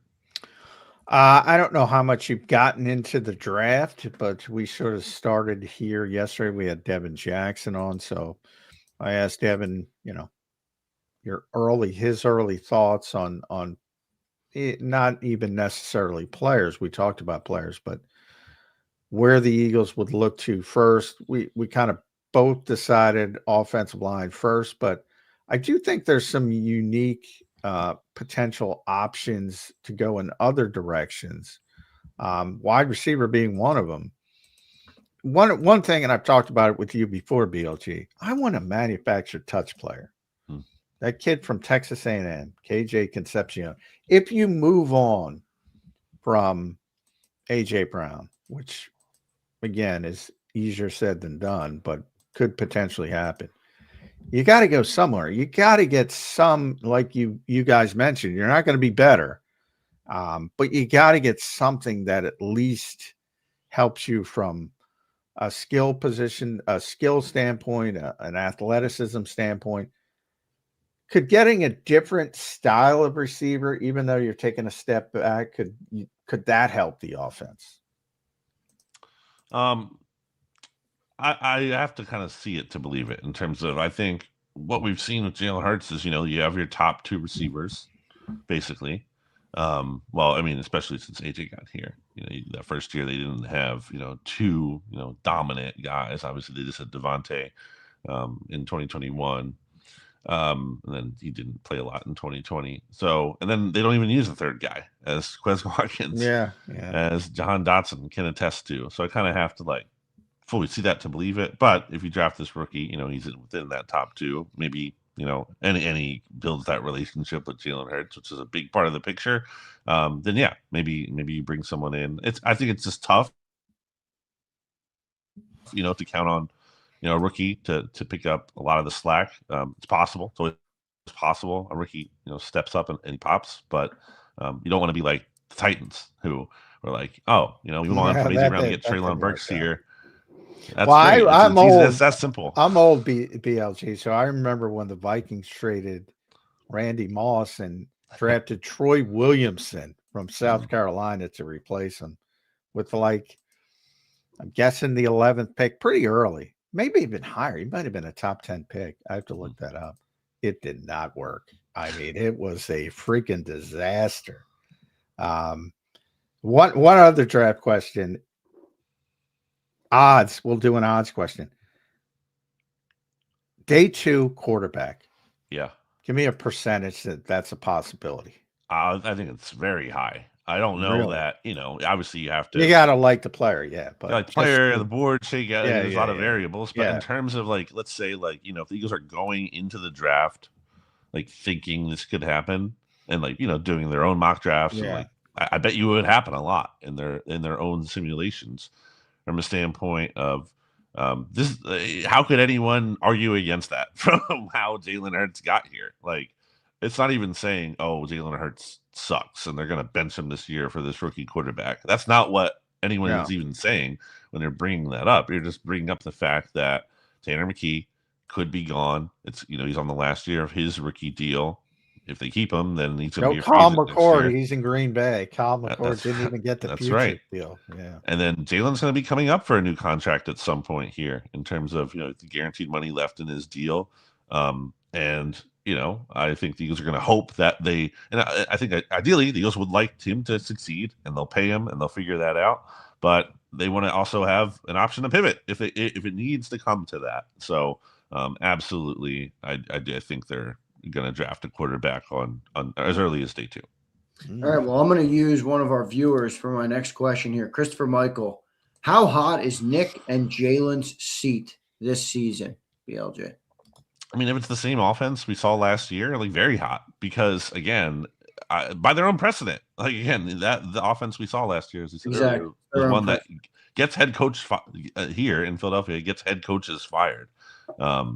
So very hot. I do think, depending how it goes, the head coach is typically going to be that first lever you flip before the quarterback. But if the offense is that bad again, both of them are very much like the seat's going to be burning at that point. At Brandon Gouton, make sure you follow BLG on the X platform, bleedinggreennation.com. A lot of tremendous stuff there. If you want to keep up with the OC search, they got a great tracker there. Mentioned Joe, our buddy Joe Santa Laquita, breaking some news over at Bleeding Green Nation over the past week or so. Check that out. Free agency's coming up too. If I had to go, Eagles have a bunch of free agents. Not many where they're targeting to bring back or you would worry, but I'll ask you if you're going to guarantee one of the Eagles free agents, unrestricted free agents, is going to be back. Which guy are you? And I'm taking Braden Mann out of it. I was going to say Braden Mann. Take Braden Mann out of it. Give me one guy you're going to guarantee is back. I'm looking at the list here because I don't want to forget. Guarantee is tough. Well, there's only a couple guys that, I mean, some of the free agents are, I'll run them down for you. Azeez Ojulari, I mean, Josh Uche is not going to, Obo's not going to be back. Fred's a free agent. Nakobe. Brett Toth is a guy I would think would want back. They always bring him back. Matt Pryor, Braden Mann, who I took off the table. Sam Howell, A.J. Dillon, Reed Blankenship, a big one. Dallas Goedert, big one. Grant Calcaterra, Kylan Granson, Jahan Dotson, and the other BG, Brandon Graham, which, maybe they will want him back if he wants to come back. But those are less. There's not a lot of urgency. I would say the urgent guys are Jalen Phillips, Reed Blankenship, maybe. And I don't think they're going to bring Nakobe back unless it's cost efficient. But the one guy you're going to guarantee is going to be back. I'm going to say Reed Blankenship because I think the affordability there is something I can project. Like I would say, Jalen Phillips is like the top priority, but what his market, I think there's a scenario where it could go high because he's like the best or one of the best 2 or 3 edge rushers on the market. So, and I don't think you just hand him a blank contract just because you traded a 3rd-round pick for him. Like I don't think that's how it works, especially with the injury concern. You don't have to give him literally whatever he wants there. So I have a hard time guaranteeing that. Whereas with Reed, like I don't think the money's going to be out there to the point where the Eagles can't afford to bring him back. And again, he's a team captain. Like I don't think they're just looking to move on from him. And you have uncertainty at safety. Like, okay, if you don't bring Reed back, now what? Okay, Andrew Makuba said he might not even be ready to participate till like later in the summer. Yeah, coming off this injury. And then what else do you have at safety? Sidney Brown? No. Brandon Johnson, Marcus Epps, Brandon Johnson's also coming off an injury. Like you don't have anything there, so I think they almost have to. Keep Marcus should have been on that list, isn't he? He's got to be a free agent. Is he? Yeah, I wonder if he signed like a multi-year. He might have signed a 2-year. Yeah, it's probably void. It's probably a void year. Yeah, he will be a free agent. I would guess, but I have to double check on Marcus Epps. Yeah, I believe so. But anyway, so those are some of the guys. I like Reed Blank. I'm with you. I think he didn't play well enough to get a monster deal. Yeah. And so that'll help the Eagles bring him back.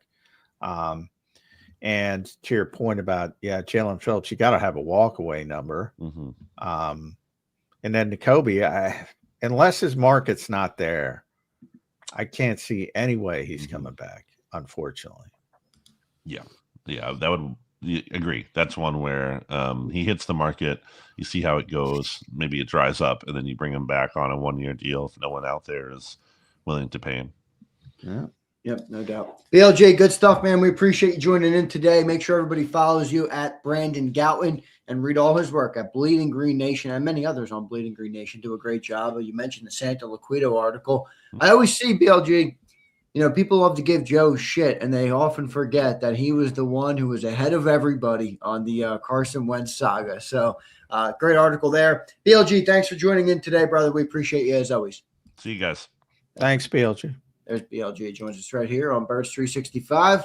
John, this is getting interesting to me, my friend. I mean, it's been interesting, but it keeps getting more and more. Yeah, this team never a dull moment with this team, but I do think it's. They're like the Cowboys, but they win. It's funny.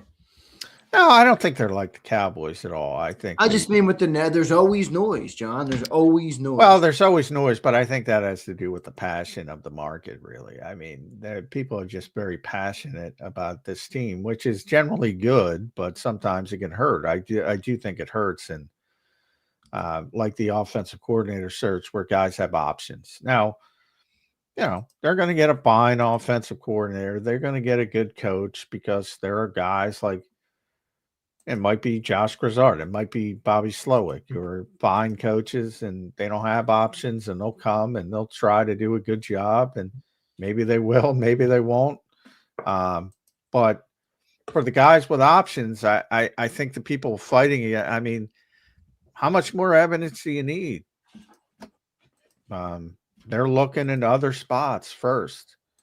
And that's not because it's not a successful team, because nobody's been more successful in the NFC, certainly over the past 5 years. But there are other parts to it. And I think people sticking their head in the ground doesn't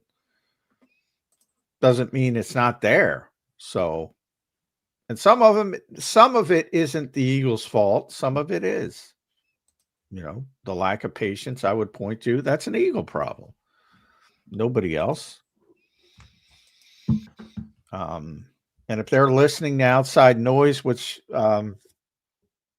causes some of that impatience, that's also on the Eagles. Well, they might be listening to Jake Rosenberg, who tells them that the offensive coordinator job's the greatest job on the freaking planet, and it's not.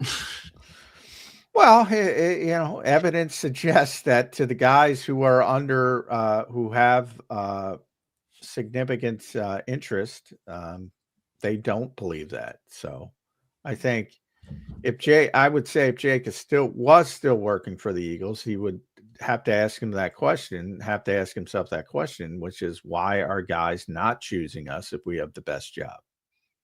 Well, they don't have the best job. It's obvious. That's why. I mean, you can maybe argue how good it is, but the best is certain that it's not. Here's let's go to our super chats, John, to wrap it up today. I normally ask at the end of shows, John, what's on the Eagles' agenda? There's not a whole lot other than hiring an offensive coordinator right now, right? You're not going down there. There's nothing. Yeah, that's definitely step one. I mean, because again, some of these questions when it comes to personnel or what style of offense, what offensive coordinator they're going to get involve. When they hire him, will they bring you guys down there? I remember last time it was like they have not. They didn't give us either coordinator. When I hired Kellen and Vic, they didn't give them to us until May. And when they hired Kevin, we got him at the Super Bowl, obviously, but and everybody knew by that point he was going to be the offensive coordinator. But same thing, May. Hopefully this time it's sooner, but I can't guarantee it. Let's go to Super Chat. Oh, Sammy, we got that one. Sammy, thanks, brother. Here is Corporate Pump. What's up, Pump? I mean, who wants to coach dual threat quarterback is neither a threat as a passer or a runner? Blame the Jalenites for the lack of interest. I can't blame the Jalenites for lack of interest from outside coordinators, but we got an update, John. You want it? Sure. Sure, you'll see it the second I start reading it. Diana Rossini, 4 minutes ago, tweets this. The Eagles are conducting their offensive coordinator search with the understanding that Brian Daboll wants the Bills' head coaching job. If he doesn't land it, Daboll is expected to wind up in Tennessee as the offensive coordinator for Cam Ward and the Titans. Personally. I mentioned that because, again, I think that's going to stun some people because I had heard the same thing yesterday about Daboll. I want every fan there listening to think about that for a second.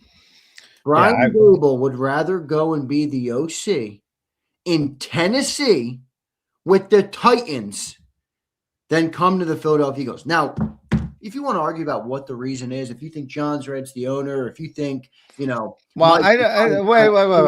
I got to react. I didn't say it was the owner. I said he's a part of it. It's a big factor. It's a big factor. Part of it. There's all a part of it. Now, I had mentioned Brian going to Tennessee earlier in the show before that the point is there are some exciting things going on in Nashville. Not one, again, the human aspect.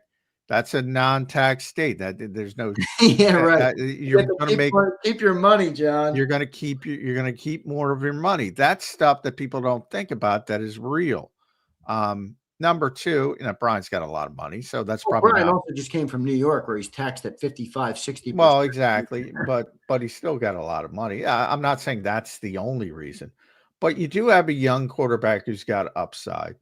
You do have a new stadium coming. They have a ton of cap space coming. They also have a defensive-minded head coach. They hired Robert Saleh, who has a very good relationship with Brian Daboll. And that means he's the offensive back. So he's Vic Fangio, like Vic's here with an offensive-minded head coach. Vic gets to do. Yeah, I get it. I mean, look, you can spin it any way you want. And I agree with a lot of what you're saying. It's not even a spin, but the fact that somebody wants to take a Tennessee job, if you told me people want to work in Tennessee for the Titans before they want to work with the Eagles, I say, whoa. Something's going wrong. What is it? I mean, well, but it's similar to what went wrong with the offense. You got about 8 layered things. You got about 8 layered things that are going on. I get it. All right. And Brian Daboll wants to. They are not. I think the perception is by a lot of people who don't understand coaching searches and what coaches want. This ain't the top job. No. How much more evidence do you need? God, it might be the bottom job. There's a lot of OC jobs. But by the way, that's another part of it, which I haven't mentioned. We're ranking the jobs available. There are so many offensive coordinator jobs that has created a glut of options for the top candidates. So normally you don't have this many. You had 10 head coaching and you had double-digit offensive coordinator openings. There's so many opportunities. Again, it might just be, in Mike McDaniel's case, his wife is from California. They like California. It might be as simple as that. Yeah, he definitely seems like a Cali guy, doesn't he? With Brian Daboll, it might be as simple as, I'm the guy here. I'm the offensive guy. Robert's going to handle the defense. And he wants to be the head coach in Buffalo, number one. But he's got options. Man, nobody wants to coach this fucking offense, guys. We got to have a come to. They will get an offensive coordinator, and the offensive coordinator will be fine. And if it is Grizzard or Bobby Sloan, Jim Bob Cooter, or somebody else, they'll be fine. They might even be better than the guys that you think you want. But I do think for the people that say, "Oh, this should be the top job," honestly, you don't have a clue, because there's a bunch of shit that is turning people in real time in different directions. So observe it with your own eyes.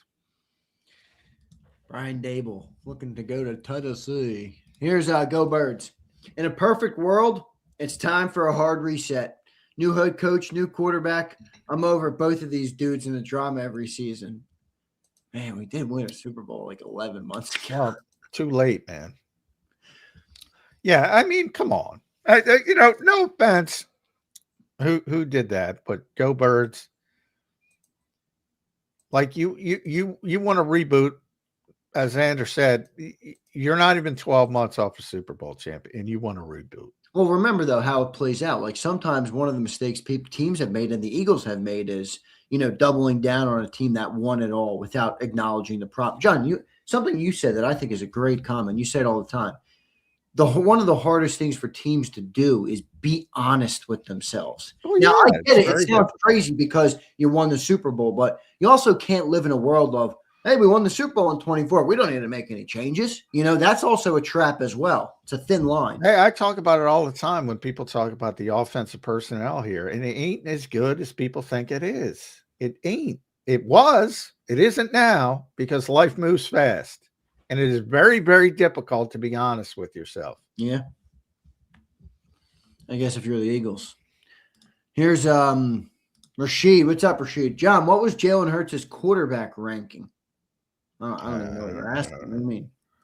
Like passer rating, QBR. I don't know what you mean, but they're all basically flawed. So I don't know where you're going with it, but John, if I gave you an exercise, all right, and just entertain the exercise for a second. If no quarterback is starting quarterback in the NFL for this exercise could run, all right, it's all just throwing the ball. Is Jalen Hurts top 20 in that? Top 20, probably, but probably 15 to 20, I would say, if it were just throwing it. There aren't a lot of good quarterbacks right now in the NFL, but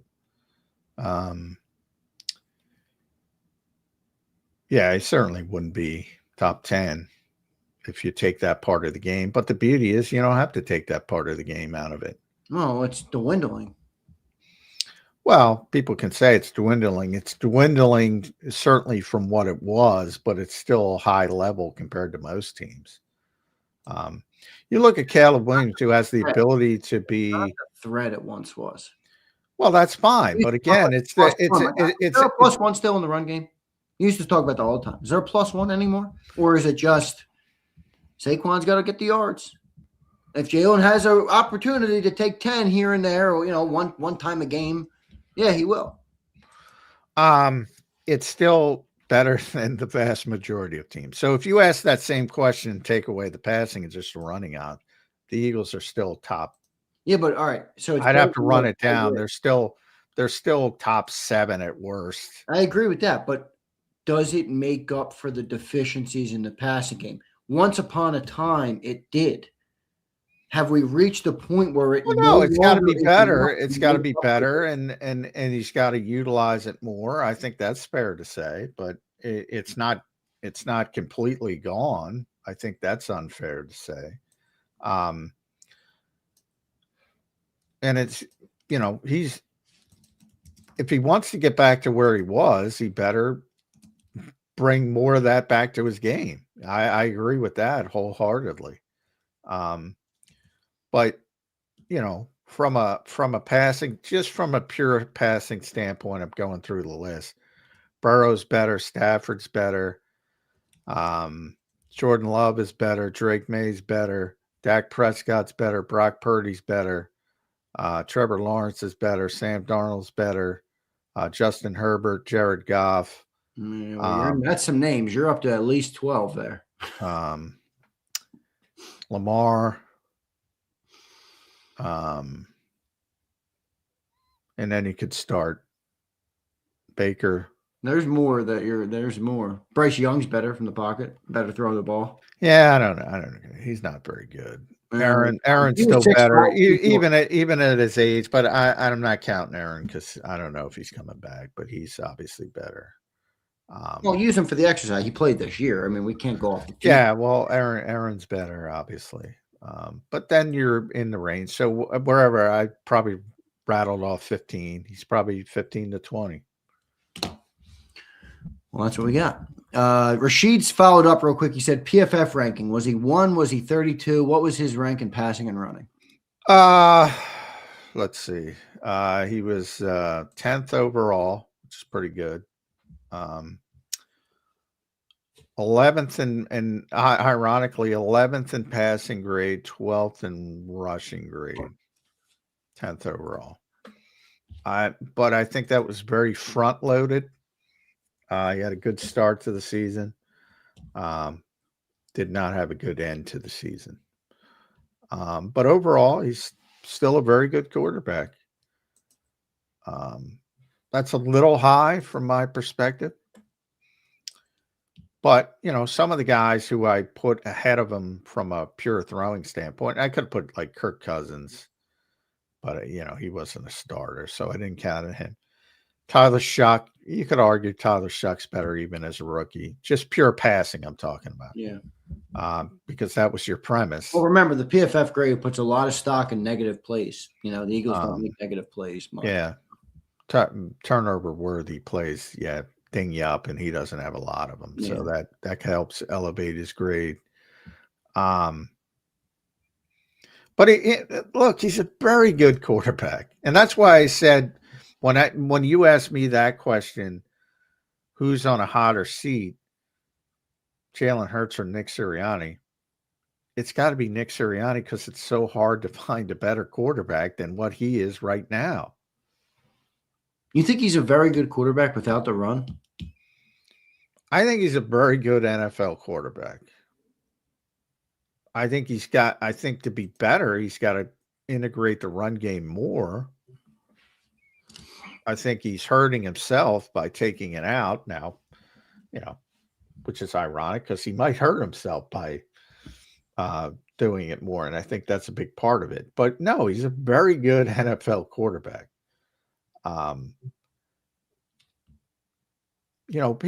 People get enamored. I say it all the time. People get enamored by the highlights and the upsides. I mean, all these quarterbacks from Joe Burrow on down have lowlights as well.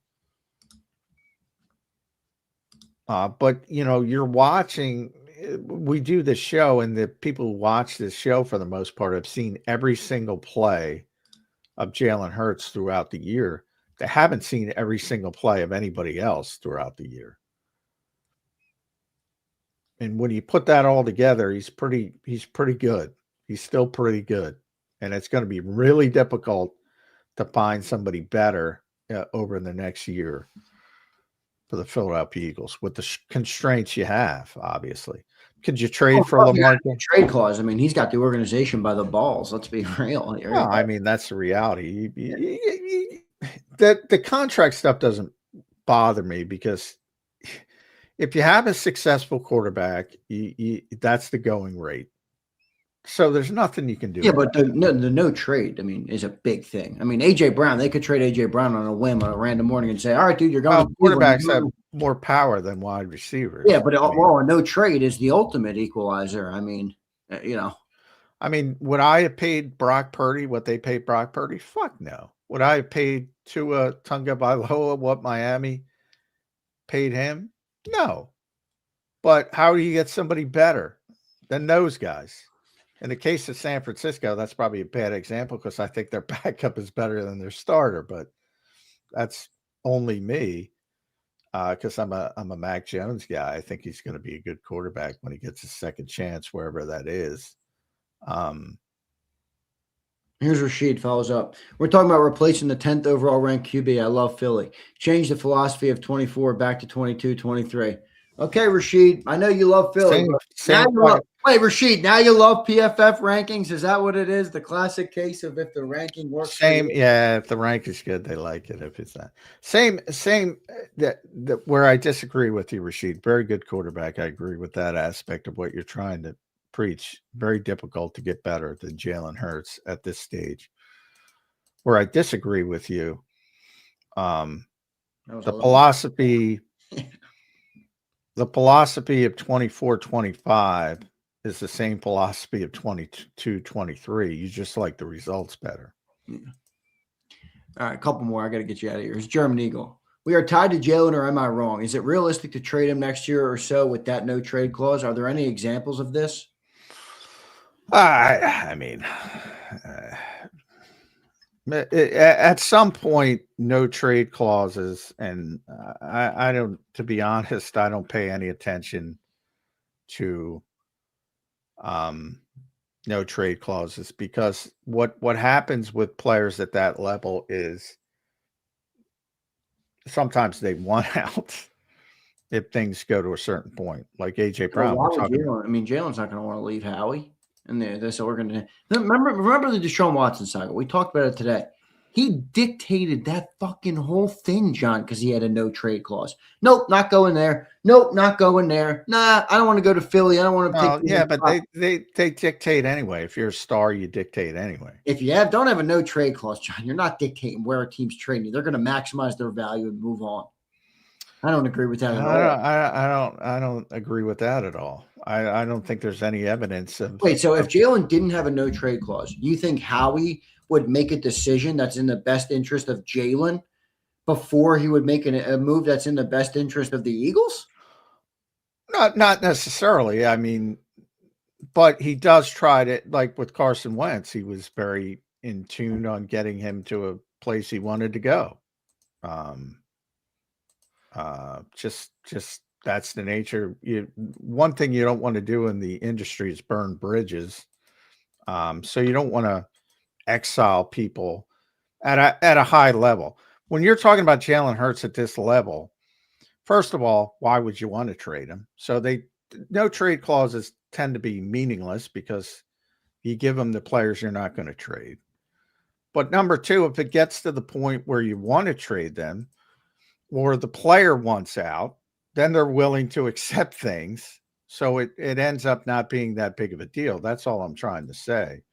Yeah, but in the case of the Eagles offense sucks for multiple years and it's fallen on its face. And, you're looking for. Well, who do you think they're trading him for? I'm not saying, I'm just saying it. To me, this case clearly seems like the player is holding all the cards in a time where the player's actually not. The player wants a renegotiated deal because his guaranteed money is fucking coming up and he's not getting as much money. And what happens in the NFL is that, he's the highest paid player in the history of pro football for 10 days. And now he's like 11th or 12th. He's not even in the freaking top 10. Now he's underpaid. A couple more. James says, Stout has been great, but do you sacrifice the betterment of the whole for one man, or is it time to sacrifice the one for the betterment of the group? Well, I mean, but a lot of people speculate that, Mike McDaniel would have come here because he's a run game coordinator at his core, and he wouldn't come here now because of Jeff Stoutland. I shouldn't say a lot of people, but some people speculate. I don't think Mike McDaniel was coming here if you fired Jeff Stoutland. He wasn't coming here. He wasn't coming here. No way. Here's Mr. Hill. We will never get equal value for AJ. What's your thoughts persuading the Lions for Jameson Williams? Yeah. Why would you want Jameson Williams? It's my I'm thoughts. a Bama guy. I think there's. Here's Pumper. The QB is the ultimate equalizer for these situations. Sorry, fellas. No one wants to coach Jalen Hurts. He stinks and is getting worse. Oh, harsh. I mean, there's no that's just not true. Here's Benefit. I'm surprised the Lions weren't the top job. Us, I get there's a lot of upside, but a lot of challenges exist. That being said, they'll have a better OC. Well, a lot of people like Drew Petzik. I just think a lot of people don't know who he is here.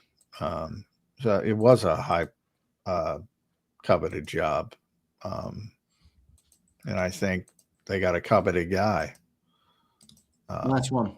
Here's Pump. Jalen Hurts is a very good QB, ... Elaborate, J-Mac. What does he do well? Don't bring up turnovers. We know you reduce turnovers if you don't throw or run, LOL. Well, it's easier said than done. Did you see last weekend's action? How many fucking turnovers there were? There were 20. Oh, I mean, you can't say, like, the one thing, and Zander knows, when in my history with debate, the one thing you don't do is accept people's flawed premises, because you don't, no offense, corporate P Pumper, but I'm not accepting a flawed premise. If everybody could not turn the football over as well as the Eagles. I'll take off the last sentence of his thing. Answer the first two. Jalen Hurts is a good pick. Elaborate. What does he do well? Well, number one, he performs the position at a high level. He's gotten better. He's evolved. Nobody's won more over the past 5 years. He's got an ability to, as I've said all the time, he's got an ability to make plays in big moments. That is a legitimate trait, because I've said it. How many times I've explained over the years that, well, usually when you have a quarterback play badly, they're going to play badly. This guy's in the fourth quarter making plays to win games. Not all the time. Obviously, the Chargers, people are putting up one. I'm talking over a sustained. We have 5 years. 3 playoff games too, where they got bounced and he was.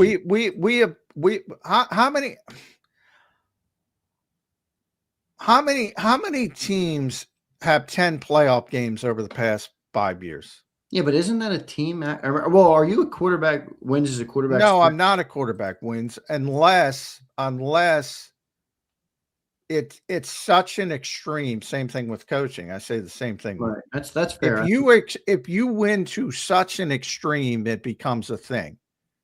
They win at such, or have won compared to everybody else at such an extreme, it's a thing. So for all those down taking and saying, well, he does this in the playoffs, they lose, when the vast majority of quarterbacks in this league aren't in the fucking playoffs. So they can't do anything bad. Like, what does that matter when you talk about? And Joe Burrow, I'll say it to the other, is the best quarterback in football. I say it all the time. He wasn't even in the fucking playoffs. Justin Herbert is a better quarterback than Jalen Hurts. He hasn't won a playoff game. That incenses people. So yes, it's the ultimate team game. But to act like this guy is not responsible for some of the Eagles' success and everybody else is carrying him, yeah, then you've gone too far. I feel like I have this discussion and people shit on me for saying, you know what? Jalen isn't as good as the Jalen lovers and Jalen apologists think. And then you got this other group who think he's the worst quarterback ever. It's like I'm dealing with these two extremes and they're both lunatics. Like the wing nuts, like you used to say. Well, he's over a large sample size. He's a very good NFL quarterback. Is he the catalyst for the Eagles' success in the same way that other quarterbacks are the catalyst? Like who?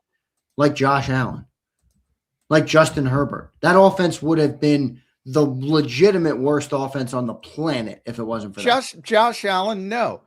Justin Herbert, yes. To the point, Justin Herbert has had no real team success. Now, it's not his fault. Again, if you're talking about just him as a player, he's doing his job, but he hasn't had the ability to elevate the Chargers because they don't have the guys to elevate, to be blunt, or haven't. Contrary to popular belief. And this year, he was crippled. He had the worst offensive line in football. And the fact that he got the team to lose to the playoffs means he's fucking great. So it's all a sliding scale. But for those on the side that say Jalen Hurts can't play, I can't go down that route. I've seen too much winning, too much success. Is he frustratingly inconsistent? Yeah, hell yeah, especially in the passing game. That doesn't mean he can't play. That's insanity. I agree with that. There's no way he can't play. I agree with that. All right, John, your final thought here on the show. We're way over time, brother. Yeah, not the best job. Offensive. Yep, it all comes down to that. That's the truth. Yeah, and people are, the people with options are going in different directions. So you can ignore what you see with your own eyes if you prefer. You can say they're wrong, whatever you want to do, but people in the league don't see it as the top job. No doubt. John, good show, man. I will talk to you tomorrow. Maybe we'll get some news on an OC today, but I doubt it, my friend. No. It's going to keep going. Yeah. All right. Good stuff. Later, John. All right. See ya. Appreciate it, dude. There's Johnny Mac, John McMullen. Good show today. Great conversation. Good to have BLG and Mike Gill on. A lot to talk about in Eagle Land. Oh, my. The big, bad Philadelphia Eagles, everybody. Nobody wants to coordinate the Eagles' offense. Boy, was Bobo Patullo as much of a Bobo as we thought? Because nobody else wants to get. If Bobo was so bad, wouldn't all these other OCs be like, oh, I could have done that so much better than him. Oh, I could have made that offense way better than Bobo Patullo. None of them want to fucking coach here. None of them. Not even Brian Daboll. Guy got fired from the Giants. He won like 20% of his games. Daboll's like, I'm going to give me 10. I will take the Tennessee Titans job before I coach in Philadelphia. Yo, are y'all not understanding how crazy that is? I'm going to take the job to be the Tennessee Titans offensive coordinator over the Philadelphia Eagles? Guys, what are we? What? Holy moly. Hold on. I can't believe this shit, man. I can't believe this freaking shit. Yeah, JD, they might promote Patullo from the broom closet where they just put him and say, hey, we need you back, man. We can't get anybody to work. Man, nobody wants to coach this team. Nobody wants to coach this offense. Bunch of head case personalities. AJ Brown's up here. Jalen is got more T-shirt slogans than he does answers on the football field. The head coach is who knows what. The ownership needs a Super Bowl or you're fired every year. Oh, man. The more that goes on, the more this team, the success of this football team, to me, is just fucking Howie Roseman. Thank you, Howie. Thank you, Howie. I know. Here come all the people blaming me for. That's okay. You can blame me. Nobody wants to be a coordinator here because of the podcast. You're right. That's funny as shit. Yo, Prince. Where's my boy Prince? There he is. Hey, Prince. These fucking stiffs want to coach the Tennessee Titans over our beloved Philadelphia Eagles. Prince. Can I get the Prince response to that? It can be anything. I'm not asking you to agree with me. It can be anything. Yo, Reyes, there he is. M. Reyes. Can you explain to me, M. Reyes, how a coordinator wants to coach the Tennessee Titans over the Philadelphia Eagles? How? I don't freaking know, man. I don't know. Yeah, right, Paul. Make an AI. Make an AI to be the OC. All right. Put in all your probabilities. Put in all your plays and say, in this moment, what do we call? build a little a GPT in your ear. You know? They dumb, bro. Prince, I guess, man. I guess. I don't know. I don't know what's going on, folks. I really don't. All right. I don't have all the answers.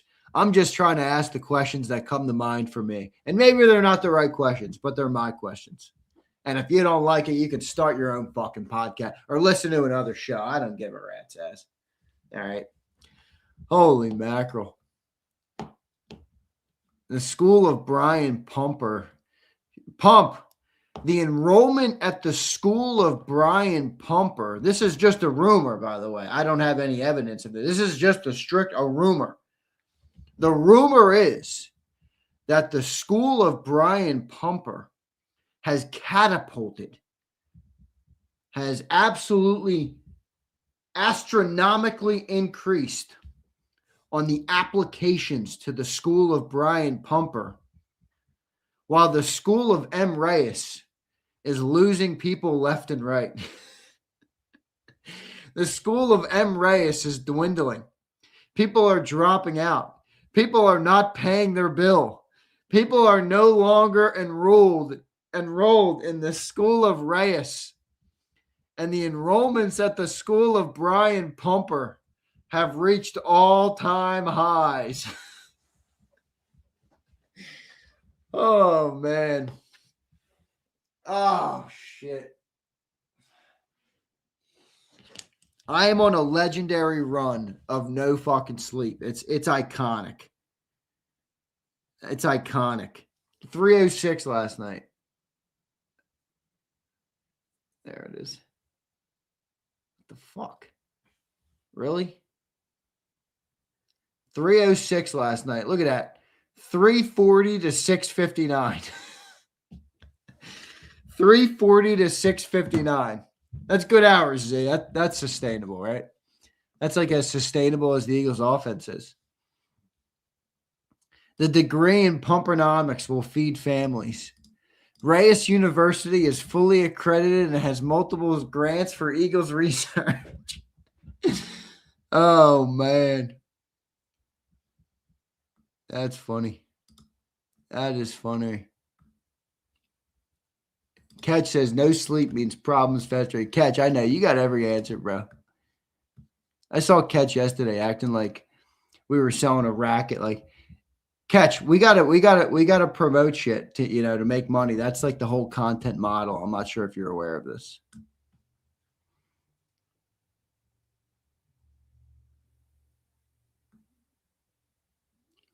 Who has graduated from? I don't know who's graduated from Brian Pumper. But that line of thinking appears to be getting more prominent across the ether.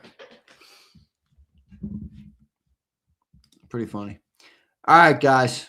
I'm getting out of here. My Zander times are short when I'm low on sleep. Roll says, people are enrolling for Ringo's elite takes. That's true, Roll Philly. I don't know. All right, folks. I love all you guys. Who knows what's going to happen? Sometimes when things look you in the face, you got to accept them for what they are. Nobody wants to coach here. Dro, what do you got to say? Dro, I saw you making every excuse in the book, Drozone. I saw it. I read it. I looked at it. I appreciate the comments. I appreciate your presence and your viewership. What do you make of it? Nobody wants to coach here, dude. I mean, I don't know. Don't blame me. Apparently, that's the thing. They're blaming me. They're blaming the media. They're blaming the fan base. I don't know. Eagles out here running a Somalia daycare. Oh, man, that's funny, Thomas. Good one, brother. Here's Roll. Zander, McDaniel chose LA over Philly, not the Chargers over Eagles. Oh, Roll Philly, you will create anything to go your way. I do think he chose. I do think obviously the weather in there is nice, but come on, dude. These are professionals. Come on. I know, Roll. It's an easier argument for you because then you don't have to then you don't have to talk about Hurts. If all you do is dumb it down to, well, it's the weather. It makes your life easy it makes your life easy, for your reasoning, for your reasoning, for your computing. I get it. We all do the same thing.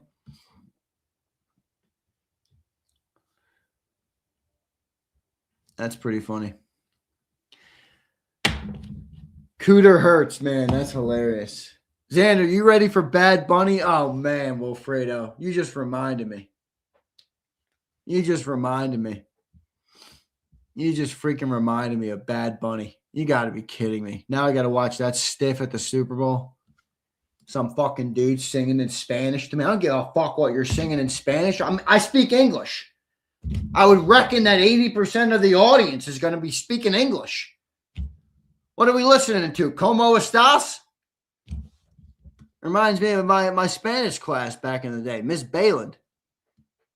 Shout out Miss Bayland if she's listening. I don't think she is, but she is. Uh-oh. Am I getting accused of being silly? Oh, you got to read it? Uh-oh. Did I not read it? Let me go back. I don't know where the fuck it went now.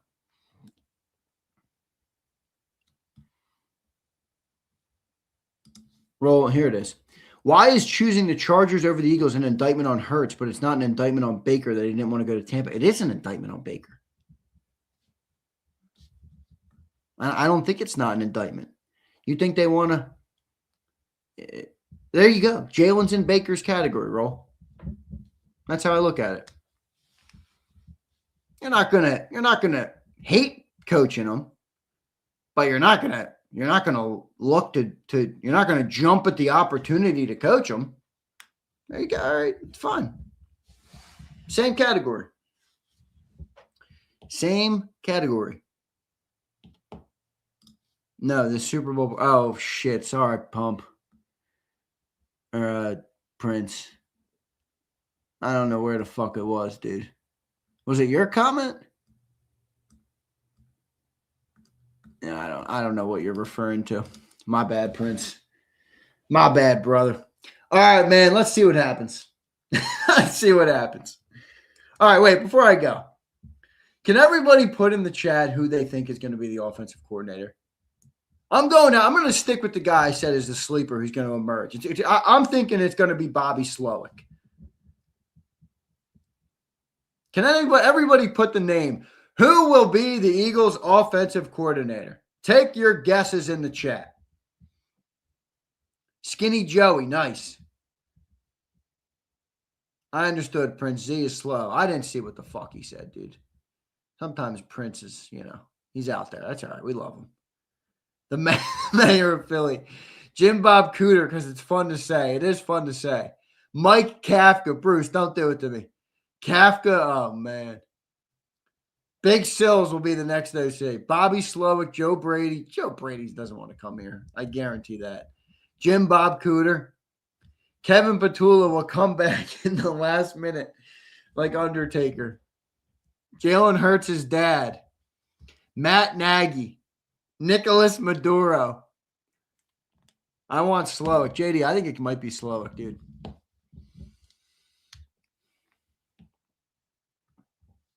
You hate to see it. Sirianni. Yeah, it's a good one, actually. It's a good one.